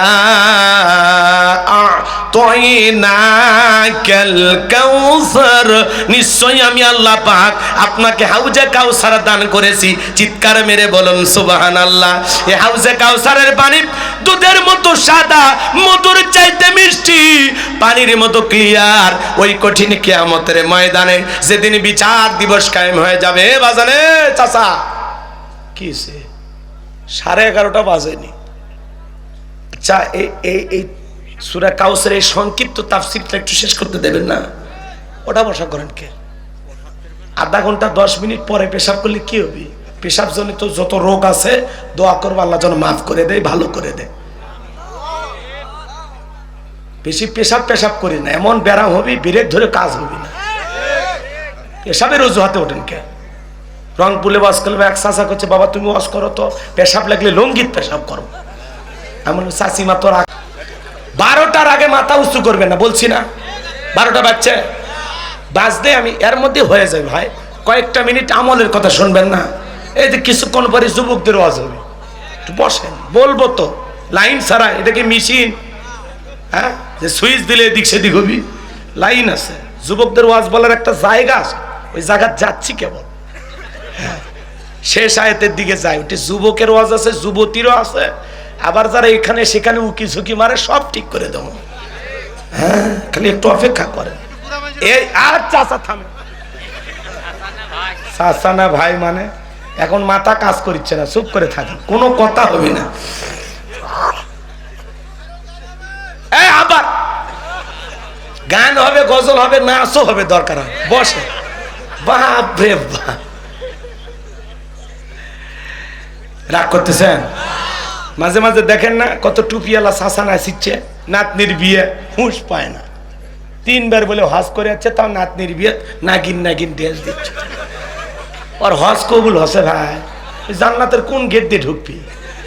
গেট কি কাটে চেয়েছে কি ভারতের বর্ডার পাশে যে গরু ঢুকেবেন আর বাই করবে? কথা কয় না, অত সহজ না। এদের লাইট দেখা যাচ্ছে। দাদা আসসালামু আলাইকুম। কে এ পাশেও আছেন? আরে দাদা তো আমাদের সাথে মিল লাগাচ্ছে না, মহা মুসিবতে পড়ছে, যে জিনিস গেছে খুব টেনশনে আছে দাদা। তারপরে বেগম খালেদা জিয়ার জন্য সুস্থতা কামনা করছে। কথা কন, আরে দাদার দোয়াতে কিসে যায় আসে? ওই কিয়ামত পর্যন্ত দোয়া করলে কামত লাগবি? হ্যাঁ, কেন আর দোয়া কি কামত লাগবি? লাগবি না। ইমান এনে দোয়া করলে কামত লাগবে। কথা কন, বেঈমানের দোয়া কি দরকার? কষ্ট হচ্ছে আপনাদের? তাহলে আর ওটা বসা করবেন না। আমার একটা আলোচনার একটা আবেগ যাচ্ছিল এক জায়গায়, আপনারা তো সেই আবেগটা নষ্ট করে দিলেন। কথা কি বুঝতে পারতেছেন? এবার আবার শুরু হবে। তাকবীর দেন, লিল্লাহি তাকবীর। ওটা বসা করবেন না। একজনে এবার উঠলে দোয়া, কোনো কথা নাই। আর যাই উঠবি তাই বুঝবেন যে ওই ওয়াজের শত্রু। ওই চাচ্ছে যে এখনই দোয়া করুক। 12টার আগে আল্লাহর হস্তে মাথাটা উঁচু করবেন না, যত কষ্টই হোক মাইনে নেন, মাইনে নেন। আধা ঘন্টা কিচ্ছু হবে না বাজান। পুরুষ তো আমরা নাকি, কম নাকি মহিলা? পুরুষ না? পেশাব লাগবে ঝিনাই দই পেশাব করবে যা যশোর, পুরুষ। কথা কয় না কেন? পেশাব লাগবে মহিষপুর, পেশাব করবি টাঙ্গাইলের মধুপুর, তাহলে না পুরুষ, তাহলে না বউ থাকবি। এতই পেশাবি আটকে না, আলাগ করেন না। কষ্ট হচ্ছে? এইবার চলেন হাসরের মাঠে যাই। কষ্ট হয়েছে? লিল্লাহি তাকবীর। শোনেন না বাজান গো আমার, গভীর মনোযোগ দিয়ে কথাগুলো শুনে যান। হাসরের ময়দান যেদিন কায়েম হয়ে যাবে, ওই বিচার দিবসের একদিন হবে 50,000 বছরের সমান। যেদিন সূর্য হাত মাথার উপরে চলে আসবে, মানুষের মাথার মগজগুলো টকবক করে গলবে। যেদিন বেঈমানদের জিহ্বা নাভি পর্যন্ত ঝুলে আসবে, যেদিন পাহাড় পর্বত নদীর আলা বিল্ডিং ইমারত কোনো কিছু থাকবে না। ভারত, বাংলাদেশ, আমেরিকা, লন্ডন, পৃথিবীর কোন রাষ্ট্র, কোন দেশ থাকবে না বাজান গো আমার। কুল্লু মান আলাইহা ফান, এই পৃথিবীর জমিনের সব কিছু আল্লাহ তাআলা ধ্বংস করে দেবেন ওই কঠিন কিয়ামতের ময়দানে। ভাই ভাইকে দেখে পালিয়ে যাবে, সেই কথা আল্লাহ তাআলা বলেন, ইয়াউমা ইয়াফিরুল মারউ মিন আখি ওয়া উম্মিহি ওয়া আবিহি ওয়া সাহিবাতিহি ওয়া বানি। কিয়ামতের ময়দানে ভাই ভাইকে দেখে পালিয়ে যাবে, মাতা পিতা সন্তানকে দেখে পালিয়ে যাবে, স্ত্রী স্বামীকে দেখে পালিয়ে যাবে। ওই কঠিন কিয়ামতের ময়দানে আল্লাহর আরশের ছায়া ছাড়া আর কোনো ছায়া থাকবে না। ওই ছায়ার নিচে আল্লাহ তাআলা শাস্তিহীন মানুষকে ছায়া দান করবেন। এটা হলো কিয়ামতের ময়দানে আল্লাহ তৈরি করা ভিআইপি গ্যালারি। সেখান থেকে আল্লাহর বান্দারা কিয়ামতের ফাইনাল খেলা উপভোগ করবেন। মানুষ দলে দলে পানি পানি বলে চিৎকার মারবে, হাসরের ময়দানে ছোটাছুটি করবে বাজান। দলে দলে মানুষ বিশ্ব নবীর দিকে রওনা করবেন। কিছু মানুষের চোখের সামনে আল্লাহ তাআলা পর্দার আবরণ তৈরি করে দেবেন। নবী তখন ডেকে বলবেন, আল্লাহ সংখ্যায় আমি আমার অনেক উম্মতকে দেখতে পাইলাম, কেন জানি সংখ্যাটা কমে গেল, বুঝতে পারলাম না। আমার আল্লাহ তখন ডেকে বলবে, বন্ধু পাইকারি দরে আপনি সবাইকে আজকে হাউজে কাউসারের পানি পান করাইতে পারবেন না। দুনিয়ার জীবনে দুইটি অপরাধ করেছিল যারা, আজকে কিয়ামতের ময়দানে আপনার হাতে পানি পাবে না তারা। জোরে বলেন কয়টি অপরাধ? এই দুইটি অপরাধ কি জানার দরকার আছে না নাই? বলা যায় না, ওই দুইটা অপরাধ আপনার আমার ভিতরেও থাকতেই পারে। কথা বলেন, তাহলে শোনার দরকার আছে না নাই? আমার দিকে তাকান, নবীজি হাউজে কাউসার পিয়ালা না দাঁড়িয়ে আছেন বাজান। নবীজিকে দেখবেন আর নবীজির হাতে হাউজে কাউসারের পানি পান করবেন। কারা কারা কিয়ামতের ময়দানে নবীজির হাতে হাউজে কাউসারের পিয়ালার পানি পান করতে চান? দুইটা হাত তুলে আল্লাহকে দেখান। আল্লাহ আমাদের সবাইকে কিয়ামতের ময়দানে নবীজির হাতে হাউজে কাউসারের পানি পান করার তৌফিক দান করুন। জোরে বলুন আমিন। সবাই আমার সাথে বলেন, আল্লাহ আমাদের সবাইকে কিয়ামতের ময়দানে নবীজির হাতে হাউজে কাউসারের পানি পান করা তৌফিক দান করুন। জোরে বলেন আমিন। আর একটু চিল্লা বলেন আমিন। হাত নামান আমার ভাইরা। চিন্তা করেন, রসুল হাউজে কাউসারের পিয়ালা নিয়ে দাঁড়িয়েছেন। শোনেন, আমার দিকে তাকান।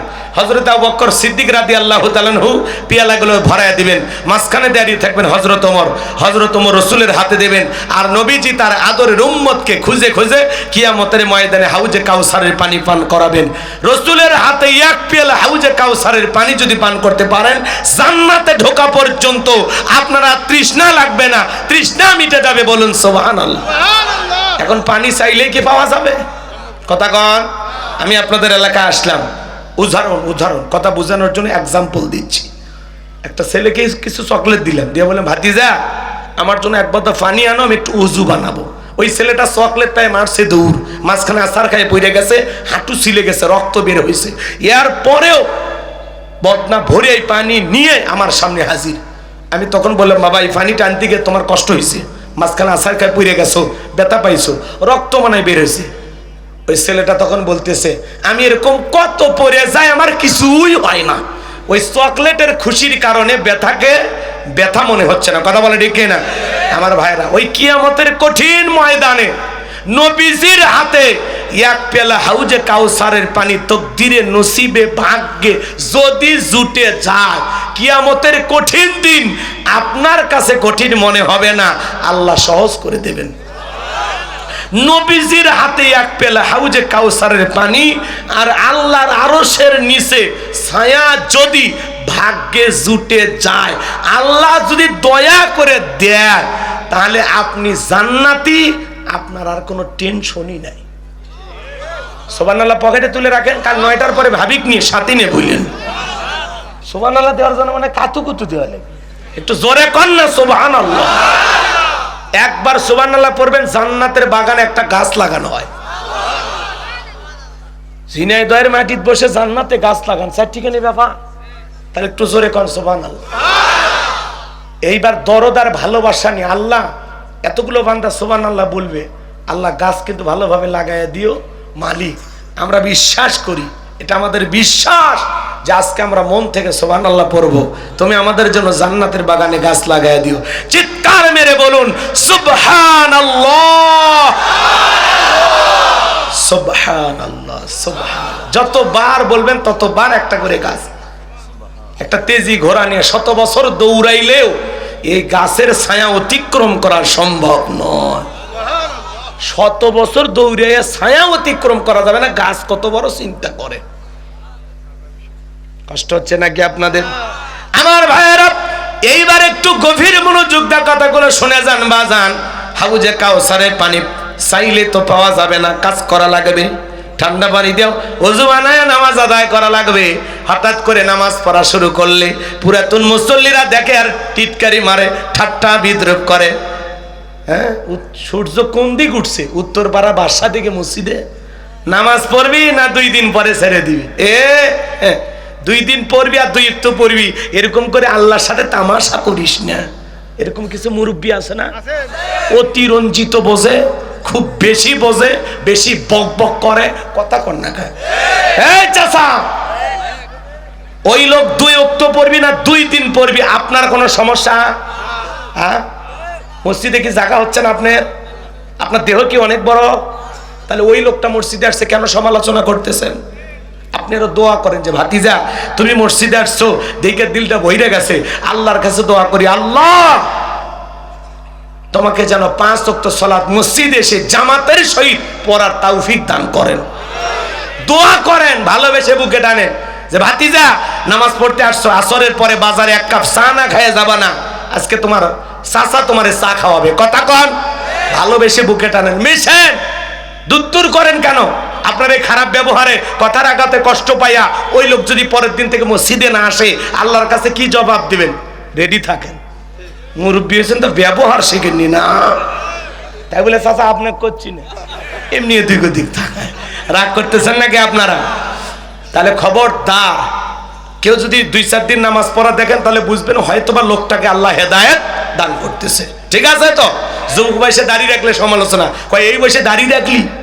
বউ নিয়ে ঘুরতে গেছে, কয় ভাবি আসসালামু আলাইকুম, সাথে চাচার খবর কি? বউ বাড়িতে এসে রাগ করে, তোমার সাথে বাহিরে যাওয়া যায় না কেন? কয় আমারটাকে ভাবি আর তোমারটাকে চাচা। সেই বউ নবীর সুন্নত দাড়িকে মহব্বত করে না, ওই বউ আপনাকে 100% ভালোবাসা দিতে পারে না। কথা বলে ঠিক কিনা? এই পৃথিবীর সকল নবীদের মুখে দাড়ি ছিল। দাড়ি হলো স্পেশাল একটা সুন্নত। টুপি খোলা যায়, জুব্বা খোলা যায়, দাড়ি খোলা যায় না। দাড়ি রাখলে পুরুষকে পুরুষের মতো লাগে, দাড়ি ছাড়া পুরুষকে, মহিলারও দাড়ি নেই, পুরুষেরও দাড়ি নেই। মেকআপ করলে 2 জনকে বোঝার উপায় নেই। কথা কন, যেমন খুশি তেমন সাজো। কথা কই বোঝেন নাই? কিছু ছেলে মেয়ে খেলাধুলা করতেছে, এমন কায়দায় সাজা গোজা করছে, ওগুলো ছেলে না মেয়ে কিচ্ছু বোঝা যাচ্ছে না। তো একজন বলতেছে এই ছেলে মেয়েদের মনে হয় বাপ মা ভালো না, এই ছেলে না মেয়ে কিচ্ছু বোঝা যাচ্ছে না, এরা তো এখানে খেলাধুলার নামে চরম বেয়াদবি করতেছে। তো এক ভদ্রলোক পাশে দাঁড়িয়ে আছে, তখন বলছে এই আপনি ছেলে মেয়েদেরকে ধমক দিচ্ছেন মানে? তখন বলতেছে না ভাই, এই ছেলে মেয়ের বাপ মা মানে ভালো না, কারণ পোশাক পরছে, কোনটা ছেলে কোনটা মেয়ে কিচ্ছু বোঝা যাচ্ছে না। এলে ভদ্রলোকের করতে পারে ভাই, এই ভাই মানে বলতেছেন মানে এই বাচ্চাদের আমি মা? কি কন আপনি মা? মানে পোশাক সব পুরুষের মতো, কথা কন ঠিক কিনা? এরকম আছে না? এই জন্য 50-60 বছর বয়স হয়ে গেছে, চামড়া জড়ে গেছে, সেলুনের জায়গায় মারিয়ে দে, ক্লিন শেভ কর। সেলুনের নাপিত পর্যন্ত বিরক্ত হয়, কয় চাচা যে কায়দায় চামড়া ঝরছে পিলাস দিয়ে টানিয়ে টেনে সেভ করা লাগে, আপাতত দাড়িটা ছেড়ে দিয়ে আপনিও বাঁচান আমাদেরকেও বাঁচান। তখন বলতেছে ভাতিজা দাড়ি রাখলে চুলকে চুলকে। ও দাড়ি রাখলে তোমার চুলকায়? কবরে যাও, ফেরেশতারা চুলকানির মলম নিয়ে বসে আছে, তোর জাগা মতো মলম লেগে দিবি। কথা কন ঠিক কিনা? খালি দাড়ি রাখলে চুলকায় না শরীরে আরো জায়গায় চুলকায়? কথা কন নাকি আপনারা? সব চুলকানি দাড়ি না আরো আছে? হ্যাঁ, আপনার চুলকানি মানে আপনার অ্যালার্জির সমস্যা, ডাক্তার দেখান। চর্ম যৌন অ্যালার্জির ডাক্তার দেখান, ডাক্তার দেখান। মুসলমানের মুখে দাড়ি থাকবে না, এটা মানা যায়? কথা কন নাকি আপনারা? আপনি এখান থেকে ঝিনাইদহ থেকে ঢাকার উদ্দেশ্যে রওনা দিয়েছেন হানিফ গাড়ি চড়ে। হানিফ গাড়ি দেখেন না চাচা? আল্লাহ না করুক, আল্লাহ না করুক, ওই পদ্মা সেতু পার হওয়ার আগেই ট্রাক আর বাস মুখোমুখি সংঘর্ষ। যতগুলো বাসে ছিল অধিকাংশ মরে ইন্না লিল্লাহি ওয়া ইন্না ইলাইহি রাজিউন। ওই কাতারে আপনিও ছিলেন, মনে করেন উদাহরণ বোঝানোর জন্য। কিন্তু আপনার পকেটে টুপিও নেই, মুখে দাড়িও নেই, মানুষ তখন কি করবি? লুঙ্গি খুলে দেখবি অথবা সেন টান দিয়ে দেখবি মাথা কাটান আছে না নাই। কারণ আপনার দেখে বোঝা যাচ্ছে না আপনি মুসলমান না অমুসলিম। কথা কন। এই জন্য মুসলমান হিসাবে হয় টুপি না হয় দাড়ি, দুইটার একটা রাখবেন যাতে আপনি মরার পরে বোঝা যায় এটা মুসলমানের সন্তান। দাড়িও নাই টুপিও নাই, মানুষ মরার পরে ইজ্জত খুলে দেখবি। আপনি যদি কোন মরার পরে দেখে দেখুক, তাহলে আর ওয়াজ করে লাভ নাই। যুবক, এই দাড়িটা কি রাখা যায় না? নবীর ভালোবাসায় দাড়িটা রাখা যায় না? দাড়িটা কাইটা রসুলকে কষ্ট দিও না।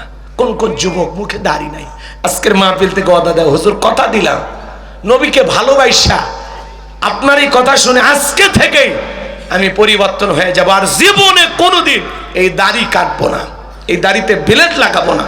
হাত তুলে বলেন কোন কোন যুবক দাড়ি নাই দাড়ি রাখবেন ইনশাআল্লাহ। আল্লাহ এতগুলো মানুষকে তুমি হেদায়েত দান করছো, আল্লাহ তুমি কবুল করো। জোরে বলেন আমিন। বাস এই কয়েকটা মানুষ যদি দাঁড়িয়ে রাখে আজকের মাহফিল কবুল, আল্লাহ কবুল করেন। জোরে বলেন আমিন। এবার শোনেন, হাউজে কাউসারের পানি চাইলেই পাওয়া যাবে না, কাজ করতে হবে দুইটি। জোরে বলেন কয়টি? দুইটা আঙ্গুল দেখায় বলেন তো কয়টি? দুইটি। আল্লাহ তাআলা সেটা 2 নাম্বার আয়াতে জানিয়ে দিলেন। সবাই একটু জবান ছেড়ে আমার সঙ্গে পড়ুন, ফাসাল্লিলি রাব্বিকা ওয়ানহার। বলেন ফাসাল্লিলি রাব্বিকা ওয়ানহার। 1 নাম্বার হলো ফাসাল্লিলি রাব্বিকা, রবের উদ্দেশ্যে সালাত আদায় করা লাগবে। নামাজ হবে একমাত্র কার জন্য? কুল ইন্না সালাতি ওয়া নুসুকি ওয়া মাহইয়ায়া ওয়া মামাতি লিল্লাহি রাব্বিল আলামিন। সূরা আনআম আয়াত নাম্বার 162। আল্লাহ রাব্বুল আলামিন জানিয়ে দিলেন, নবীজি আপনি বলুন, আমার নামাজ, আমার কুরবানি, আমার জীবন, আমার মরণ লিল্লাহি রাব্বিল আলামিন, আসমান জমিনের প্রতিপালকের জন্য। বলুন আল্লাহু আকবার। আমার জীবন, আমার মরণ, আমার বন্দেগি কবুল করো ইয়া ইলাহি। আমার জিন্দেগি, আমার জীবন, আমার মরণ, আমার বন্দেগি। মারহাবা কোন। তাহলে ফাসাল্লিলি রাব্বিকা, রবের উদ্দেশ্যে সালাত, আল্লাহকে রাজি খুশি করার মতো নামাজ, যেমন তেমন নামাজ না। আল্লাহ বলেন ফালিয়াবুদু রাব্ব হাযাল বাইত আল্লাযী আত'আমাহুম মিন জু' ওয়া আমানাহুম মিন খাউফ। আল্লাহ বলেন এই ঘরের মালিকের ইবাদত করো। ইবাদত যদি ইবাদতের মতো হয়, বান্দা 5 ওয়াক্ত সালাতে মাথা নত করে আমি আল্লাহকে যদি সিজদা দিতে পারো, তোমার নামাজ যদি নামাজের মতো হয়, 1 নাম্বার আমি আল্লাহ রিজেকের ব্যবস্থা করব। রিজেক দেওয়ার মালিক কে? আর একটু জোরে কোন। শিয়াল আছে, এলাকায় আছে না? রাতের বেলায় বের হয়, কু কয়া চিল্লাই, ওর নামে কি মহেশপুর বাজারে মুরগির হোটেল আছে। সকাল হাজলামি করেন মানে, শিয়ালের নামে মুরগির হোটেল আছে মানে শিয়ালও খাবার দেয় মুরগি। দেখছ কথার মর্ম বোঝা লাগবে হাতি, যে মানে খালি শিয়ালও কি খাবার দেয় মুরগি আছে নাকি? এরকম কোন দানবী দেখছেন যায় শেষে শিয়ালের খায়া যায়? বোঝা লাগবে। নাস আল্লাহ বলেন তোমাদেরকে উত্তম জাতি বানাইছি, ভিআইপি বানাইছি। সুবহানাল্লাহ কোন। তাহলে আল্লাহকে আমাদেরকে না খাওয়ায় মারবে? তাহলে 5 ওয়াক্ত সালাত আদায় করলে রিজেক দেবেন কি? ওয়া মা মিন দাব্বাতিন ফিল আরদি ইল্লা আলাল্লাহি রিজকুহা। সূরা হুদের ভিতরে আল্লাহ পাক জানিয়ে দিলেন এই পৃথিবীতে এমন কোন বিচরণশীল প্রাণী নাই যার রিজেকের ব্যবস্থা আমি আল্লাহ আসমান থেকে করি না। ওই আটলান্টিক মহাসমুদ্রে 33,000 ফিট গভীরতল পানি নিচে থাকা ছোট্ট একটা প্রাণী তার রিজেকের ব্যবস্থাও আমি আল্লাহ আসমান থেকে করি, বলুন সুবহানাল্লাহ। তাহলে এক নাম্বার নামাজের মতো আদায় করলে রিজেক দেবেন তিনি কে? আর দুই নাম্বার ও আমানাহুম মিন খাউফ, সকল ভয় থেকে আল্লাহ নিরাপত্তা দেবেন। সমাজে ভয় আছে না নাই? মেয়েটা কলেজে গেল একা একা ফিরবে নাকি জামাই সাথী নিয়ে ফিরবে, ভয় আছে না নাই? মেয়েটা স্কুলে গেল ভালোভাবে ফিরবে নাকি লালসার শিকার হবে, ভয় আছে না নাই? আপনি বিকাশের দোকানদার 2 লক্ষ টাকা নিয়ে মহেশপুর থেকে পাকরাইলে আসবেন, মনে মনে ভাবতেছেন আল্লাহ রাত 3টা বাজে 2 লাখ টাকা পকেটে, আমি পাকরাইল, তাই না, এই গ্রামে পর্যন্ত যাইতে পারবো নাকি ছিনতাইকারী কবলে পড়ে টাকা যান 2টা হারাবো, ভয় আছে না নাই? জোরে বলেন ভয় আছে না নাই? এদেশে চুরির ভয় নাই, ছিনতাইয়ের ভয় নাই। স্বাধীনতার 54 বছর কেটে গেল, আজ পর্যন্ত চুরি বন্ধ হলো না। কথা বলেন না কেন? এই জন্য মনে রাখবেন বাজান, মানুষের তৈরি করা তন্ত্র মন্ত্র দিয়া সমাজ পরিবর্তন করা যাবে না। ডক্টর কামালের তৈরি করা সংবিধান দিয়া বাংলাদেশে শান্তি আসতে পারে না। লেনিন কার্মার্সের গণতন্ত্র দিয়া শান্তি আসতে পারে না। লন্ডন আমেরিকার পানি পড়া, ভারতের পানি পড়া, এটা দিয়া সমাজ পরিবর্তন হবে না। এই সমাজে যদি পরিবর্তন আনতে চান, আল্লাহর কোরআনের আইন দিয়া চোরের বিচার করা লাগবে। আজ থেকে 1500 বছর আগে আল্লাহ আইন দিয়েছেন, ওয়াসারিকু ওয়াসারিকাতু ফাকতউ আইদিয়াহুমা জাযাআম বিমা কাসাবা নাকালাম মিনাল্লাহ। সূরা মাইদার 38 নম্বর আয়াতে আল্লাহ আইন দিয়েছেন, চোর পুরুষ হোক আর নারী হোক, আল্লাহর বিধান, আল্লাহর ফয়সালা। অপরাধ যদি প্রমাণিত হয়, চোরের হাত কেটে দাও। একটা চোরের হাত কেটে সোশ্যাল মিডিয়ার মাধ্যমে ফলাও করে যদি প্রচার করা হতো, প্রত্যেকটা স্যাটেলাইট টেলিভিশনে 2-3 ঘন্টা পরে ব্রেকিং নিউজ যদি দেখানো হতো, বাংলাদেশের সমস্ত চোরেরা তওবা করে আল্লাহর ওলি হয়ে যেত। কিন্তু কে শোনে কার কথা? আজও গেল না মনের ব্যথা। এখন উচিত কথা যদি কই, পিঠের ওপর দিয়া যাবি মই। এই আনন্দে কিছু লোক কিনা খাবে বগুড়ার স্পেশাল দই। যত দোষ নন্দ ঘোষ, সত্যটা বললে দোষ, করলে অন্যায়ের প্রতিবাদ, নামটা হবে তোমার মৌলবাদ, নামটা হবে তোমার জঙ্গিবাদ। কথা বলেন, নেতা আল্লাহর আইন কেন চালু করে না? কারণ নেতা জানে এই হাত দিয়ে যে পরিমাণে দুর্নীতি করেছি, দেশের টাকা বিদেশে পাচার করেছি, প্রথম হাত নেতারটা কাটা যাবে। পানি উপর থেকে নিচে গড়ায়। বাড়ির মালিক কয় আমার পিয়ন 400 কোটি টাকার মালিক। এখন ম্যাডামের নামে 832 ভরি স্বর্ণ অগ্রহণী ব্যাংকের লকারে পাওয়া গেল। খালি স্বর্ণই যদি এত হয়, টাকা কত? আর সে টাকা গেল কোথায়? এ কথা কর না কে, কলজে ফেটে যায়, কলিজে ফেটে যায়। দুর্নীতি করে দেশের টাকা বিদেশে পাচার করেছে। 11 লক্ষ কোটি টাকা দুর্নীতি করে বিদেশে পাচার করা হয়েছে, বেগম পাড়ানো বানা হয়েছে। এক এক এমপি মন্ত্রী হাজার হাজার বিঘা জমি জোর করে দখল করছে। আজকে গাড়ি বাড়ি পরে আছে, এমপি মন্ত্রী নাই, সব পেলে গেছে। কথা বলেন। এখন মাঝে মাঝে পলক আসে আর ঝলক মারে আর জাতীয় সঙ্গীত গায়। আদালতে হাজিরে দিবে যে কি গায়? জাতীয় সঙ্গীত, একলা একলা। কথা কন নাকি আপনারা? থাক ওই দিকে আর যাবো না, অনেক কষ্ট হচ্ছে আপনাদের না? খুব ব্যথা লাগে মাঝে মাঝে। হক কথা তো ব্যথা লাগতেই পারে, কিন্তু ইহা তিতো হইলে পরে মিঠা লাগবে। কথা কি বুঝতে পেরেছেন? তাহলে নেতা আল্লাহর আইন কেন চালু করে না? তাহলে নেতার দুর্নীতি করা হবে। আরে ভাই, গ্রাম অঞ্চলে একটা কথা শোনেন নাই? সরিষাই ভূত, সরিষাই ভূত। কথা কয় না, সরিষাই কি ভূত? যারে দিয়ে আল্লাহর আইন চালু করাবেন, উনি নিজেই যে মনে মনে ভাবছে যে 5 বছরে কিছু করব, দুর্নীতি করব, আছে না? 12টা প্রধানমন্ত্রী আপনারা পাইছেন এই 54 বছরে। কয়টা? 12টা প্রধানমন্ত্রী, সব মুসলমান। একজনও বাংলাদেশে এই 54 বছরে নামাজের ন্যূনতম বিল বাংলার পার্লামেন্টে পাস করে না। কথা বলে ঠিক কিনা?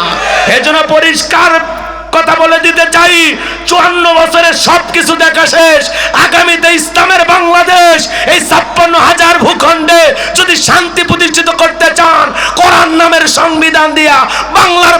জমিন চলতে হবে। কারা কারা চান হাত তুলে দেখান।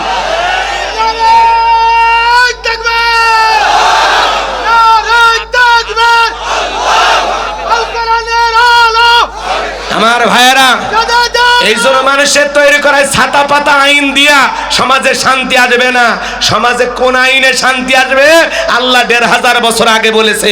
ওরা বলে এগুলো ব্যাকডেট। এই বেটা, ব্যাকডেট না আপডেট, একবার খালি বিয়ে করবি আর যখন তখন রুহু বের হয়ে যায়। আর একটা পুরুষকে ফেলায় যদি আসে, তোরে ফেলায় যাইতে কয়দিন? এই জন্য এই ধরনের নারীদের বিশ্বাস করার চাইতে জ্যান্ত সাঁতরে চাপিয়ে খাস, তাও বিষ কম, এর ভিতরে 20% বেশি। এই কথা কর, তুই 2 বাচ্চার মা, তুই বিবাহের দাবিতে এই জায়গা মানে হ্যাঁ? কোন পুরুষ দেখছেন আজ পর্যন্ত কোন মহিলার বাড়িতে? আমরা জানি, তোরা আসিস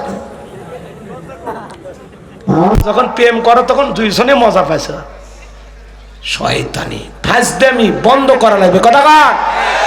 ও মা, তোর সম্মান মর্যাদা অনেক বেশি। মা, ইসলাম তোমাকে যে মর্যাদা দিয়েছে সেই জায়গাতে থাকো। 1 ইঞ্চি এদিক সেদিক হয়ে গেলে এই দুনিয়াতে পতিতার মতো পথে পথে ঘোরা লাগবে। পাগলি, সংসার তুই, বাচ্চা তুই, আর একটা পরপুরুষের 2 দিনের মিষ্টি কথা, স্বামীর কথা তিতো লাগে না? ওই তিতো খা, রোগ ভালো হবি। মিষ্টি জায়গায় যাস না, ফাঁসিয়ে যাবো। কথা কয় না কে? পরপুরুষ একদিন কথা বলে ভালো লাগতেই পারে। মাশাআল্লাহ ভাবি, আপনার যে চেয়ার, আপনার স্বামী যে কেমনে মারে ভাবি। এই সুন্দর বউ পালে আমি মারা তো দূরের কথা, কোলে তুলে রাখতাম। ও, এটা শুনে ভাল লাগে। হ্যাঁ না, থাকার ওয়াজ না করি, দোয়া করে তো। এলে এ সমস্যা এলাকায় নাই তো, এই ওয়াজ করার কোনো দরকার আছে? ও মা, 2টা পা ধরে বলে যায়, মা, নিজের স্বামী ব্যতীত অন্য পুরুষ যদি আপনার প্রশংসা করে, শিয়াল ততক্ষণই মুরগির আশেপাশে ঘুরঘুর করে যতক্ষণ বাগে না পাইছে। তো অন্য পুরুষ তোরে ততক্ষণই প্রশংসা করবে যতক্ষণ ওর খাঁচাই বন্দি না করতে পারছে। বিদায় পর পুরুষের মিষ্টি কথাই স্বামীর 13, 14, 15, 20 বছরের ভালোবাসার কথা ভুলে যাইও না।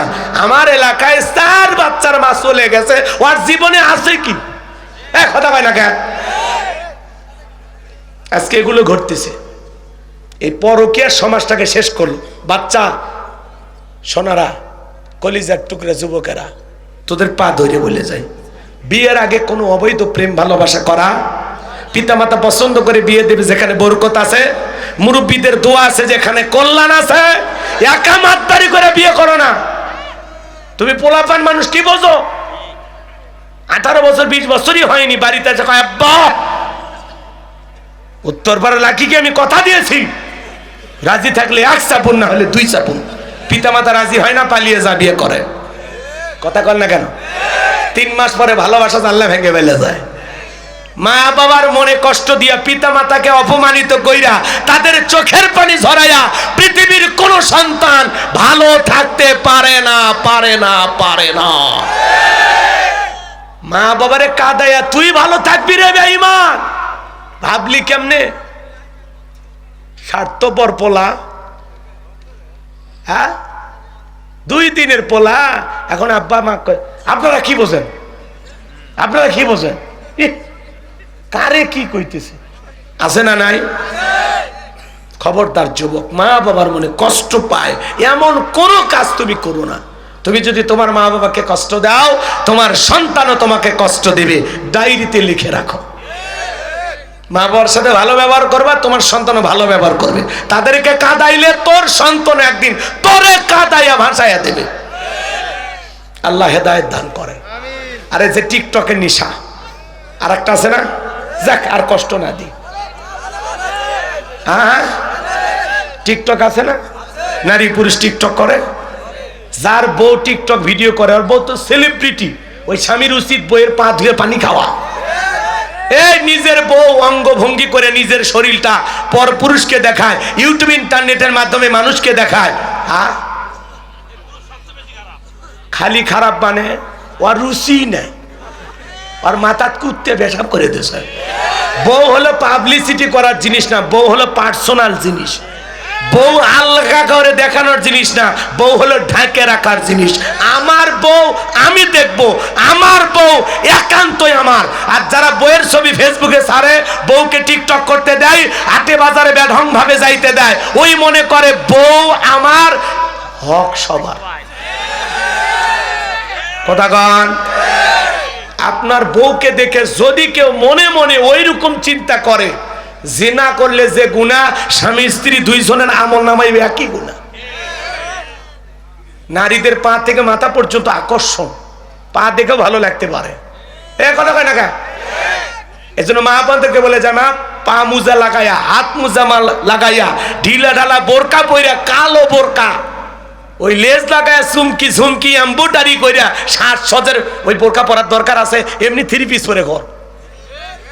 বোরকা কোনো ভাবসাব হবে না, বোরকায় কোনো ডিজাইন চলবে না। কথা ক। টাইট ফিটিং বোরকা তো পরাই যাবে না, টাইটনিক বোরকা পরে। যাক বস, অনেক হয়েছে, এখন দোয়া দোয়া বলবো।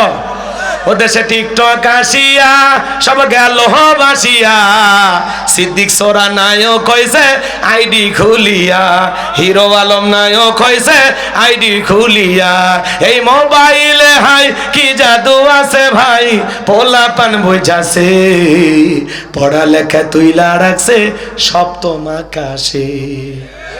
এখন আর পড়াশোনা ভালো লাগে না, আছে না নাই?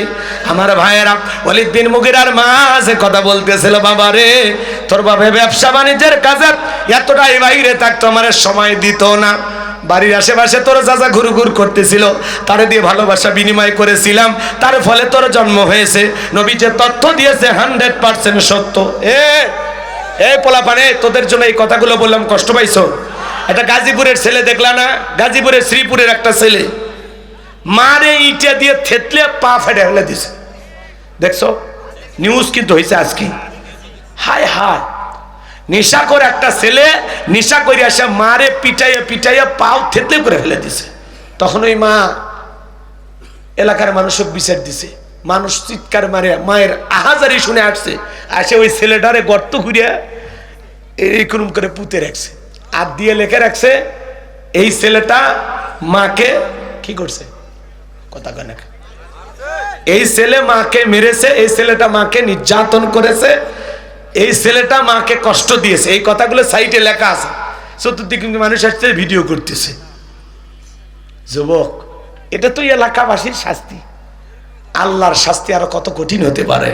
কথা বলেন না কেন? গাজীপুরে শ্রীপুরে যেই ছেলেটা ইটা দিয়ে থেতলাইয়া মার পাকে আহত করে দিয়েছে, ওই সন্তানকে যারা গর্ত করে পুঁতে রাখছেন, একটা নতুন নজির স্থাপন করছেন। আপনারা যারা এই সন্তানকে হালকা হলে একটু শাস্তি দিয়েছেন, আপনাদেরকে ধন্যবাদ। কথা বলে ঠিক না? আবার এগুলো নিউজ প্রচার করবে হলুদ মিডিয়া, যে মধ্যযুগী কায়দায় একটা ছেলেকে নির্মম কষ্ট দেওয়া হয়েছে, আর মায়ের কষ্টের কথা প্রচার করবি না। এই নিউজ প্রচার করে এলাকাবাসীকে ভিলেন বানাবে। কথা কন ঠিক না? কিন্তু আসলে যে সন্তানগুলো মা বাবার সাথে খারাপ আচরণ করে, এই সন্তানগুলোর কঠিন শাস্তি হওয়া দরকার। কথা বলেন ঠিক না? তাহলে সমাজে পিতামাতা আর অবহেলিত হবে না, বৃদ্ধাশ্রমে কোনো মা বাবাকে যাওয়া লাগবে না। সন্তানকে যদি মানুষের মতো মানুষ বানাতে চান, মাদ্রাসায় পড়ান, হাফেজ আলেমের মা বাবা হন, কোনোদিন আপনার ছেলে আপনাকে ঘর থেকে বের করে দেবেন না ইনশাআল্লাহ। কোনো আলেমের মা বাবাকে বৃদ্ধাশ্রমে পাওয়া যায় না, শিল্পপতি টাকাওয়ালা সম্পদওয়ালা ওদের মা বাবাকে পাওয়া যায়। কথা কন ঠিক না? তাহলে গাজীপুরবাসীকে ধন্যবাদ দেওয়া যায়। আর এই ছেলে লজ্জা পাইছে, এরপরে ভালো হয়ে যাবে। কথা কন। সম্মানিত ভাইয়েরা আমার, ওয়ালিদ বিন মুগিরার মা বলতেছে, বাবা রে তোর চাচা দিয়ে তোর চাচারে দিয়ে ভালোবাসা বিনিময় করেছিলাম, তার ফলে তোর জন্ম হয়েছে। নবী যে তত্ত্ব দিয়েছে 100% সত্য। তোর বাপ তোকে জন্ম দেয় নাই, দিয়েছে তোর চাচাই। আজও পৃথিবীর জমিনে যারা নবীকে গালি দিবে, নবীজিকে নিয়ে বাজে ভাষায় মন্তব্য করবে, বুঝে নেবেন ওর জন্মের ঠিক নাই। তো তুমি আমারে গালি দাও মাইনে নেব, আমার বাপকে গালি দাও মাইনে নেব, আমার দলকে গালি দাও মাইনে নেব। রসুল হলেন আমাদের কলিজার টুকরা নবী। নবীকে নিয়ে যদি কেউ কুরুচিপূর্ণ মন্তব্য করে, নবীকে নিয়ে অশ্লীল ভাষায় মন্তব্য করে, ওই নাস্তিক বেঈমানের বুকের উপরে সইরা জিহ্বা টান দিয়ে ছিঁড়ে কুকুরকে খাওয়ায় দেব। নবীজির অপমান মেনে নেওয়া হবে না। নবীর জন্য কারা কারা জীবন দিতে প্রস্তুত, হাত তুলে আল্লাহকে দেখান। লিল্লাহি তাকবীর। বিশ্ব নবীর অপমান সইবে না রে মুসলমান, বিশ্ব নবীর অপমান হাত নামা। যে ওই যে বাউল সরকার আল্লাহকে গালি দিছে, শোনেননি? ওর নাম আবুল হোসেন সরকার। যেই জিহ্বা দিয়ে আল্লাহকে গালি দিয়েছে, ওর জিহ্বা কাটা দরকার। নর্থ সাউথ বিশ্ববিদ্যালয়ে যে ছেলে কোরআনের লাথি মারছে, ওর পা কাটা দরকার। এই দেশে যারা আল্লাহকে গালি দিবে, নবীকে গালি দিবে, কোরআনে লাথি মারবে, কোরআনের পাতা ছিঁড়বে, আগামীতে রাষ্ট্রীয়ভাবে এমন একটা আইন আমরা চাই, যারা এই ধরনের অপরাধ করবে ওদেরকে ফাঁসি দিতে হবে। তাহলে এই দেশে আর আল্লাহকে গালি দেওয়ার মতো কোনো জানোয়ারের জন্ম, রসুলকে গালি দেওয়ার মতো কোনো জারজ সন্তানের জন্ম। এরকম বিচার আপনারা চান? নবীর জন্য, আল্লাহর জন্য জীবন দিতে প্রস্তুত? হাত তুলে দেখান আর একবার। জীবন দিতে প্রস্তুত? আল্লাহ আমাদের জীবনগুলো ইসলামের জন্য কবুল করেন। আল্লাহ আমাদেরকে শহীদের মৃত্যু দান করেন। জোরে বলেন আমিন। আখিরি দাওয়ানা আলহামদুলিল্লাহি রাব্বিল আলামিন।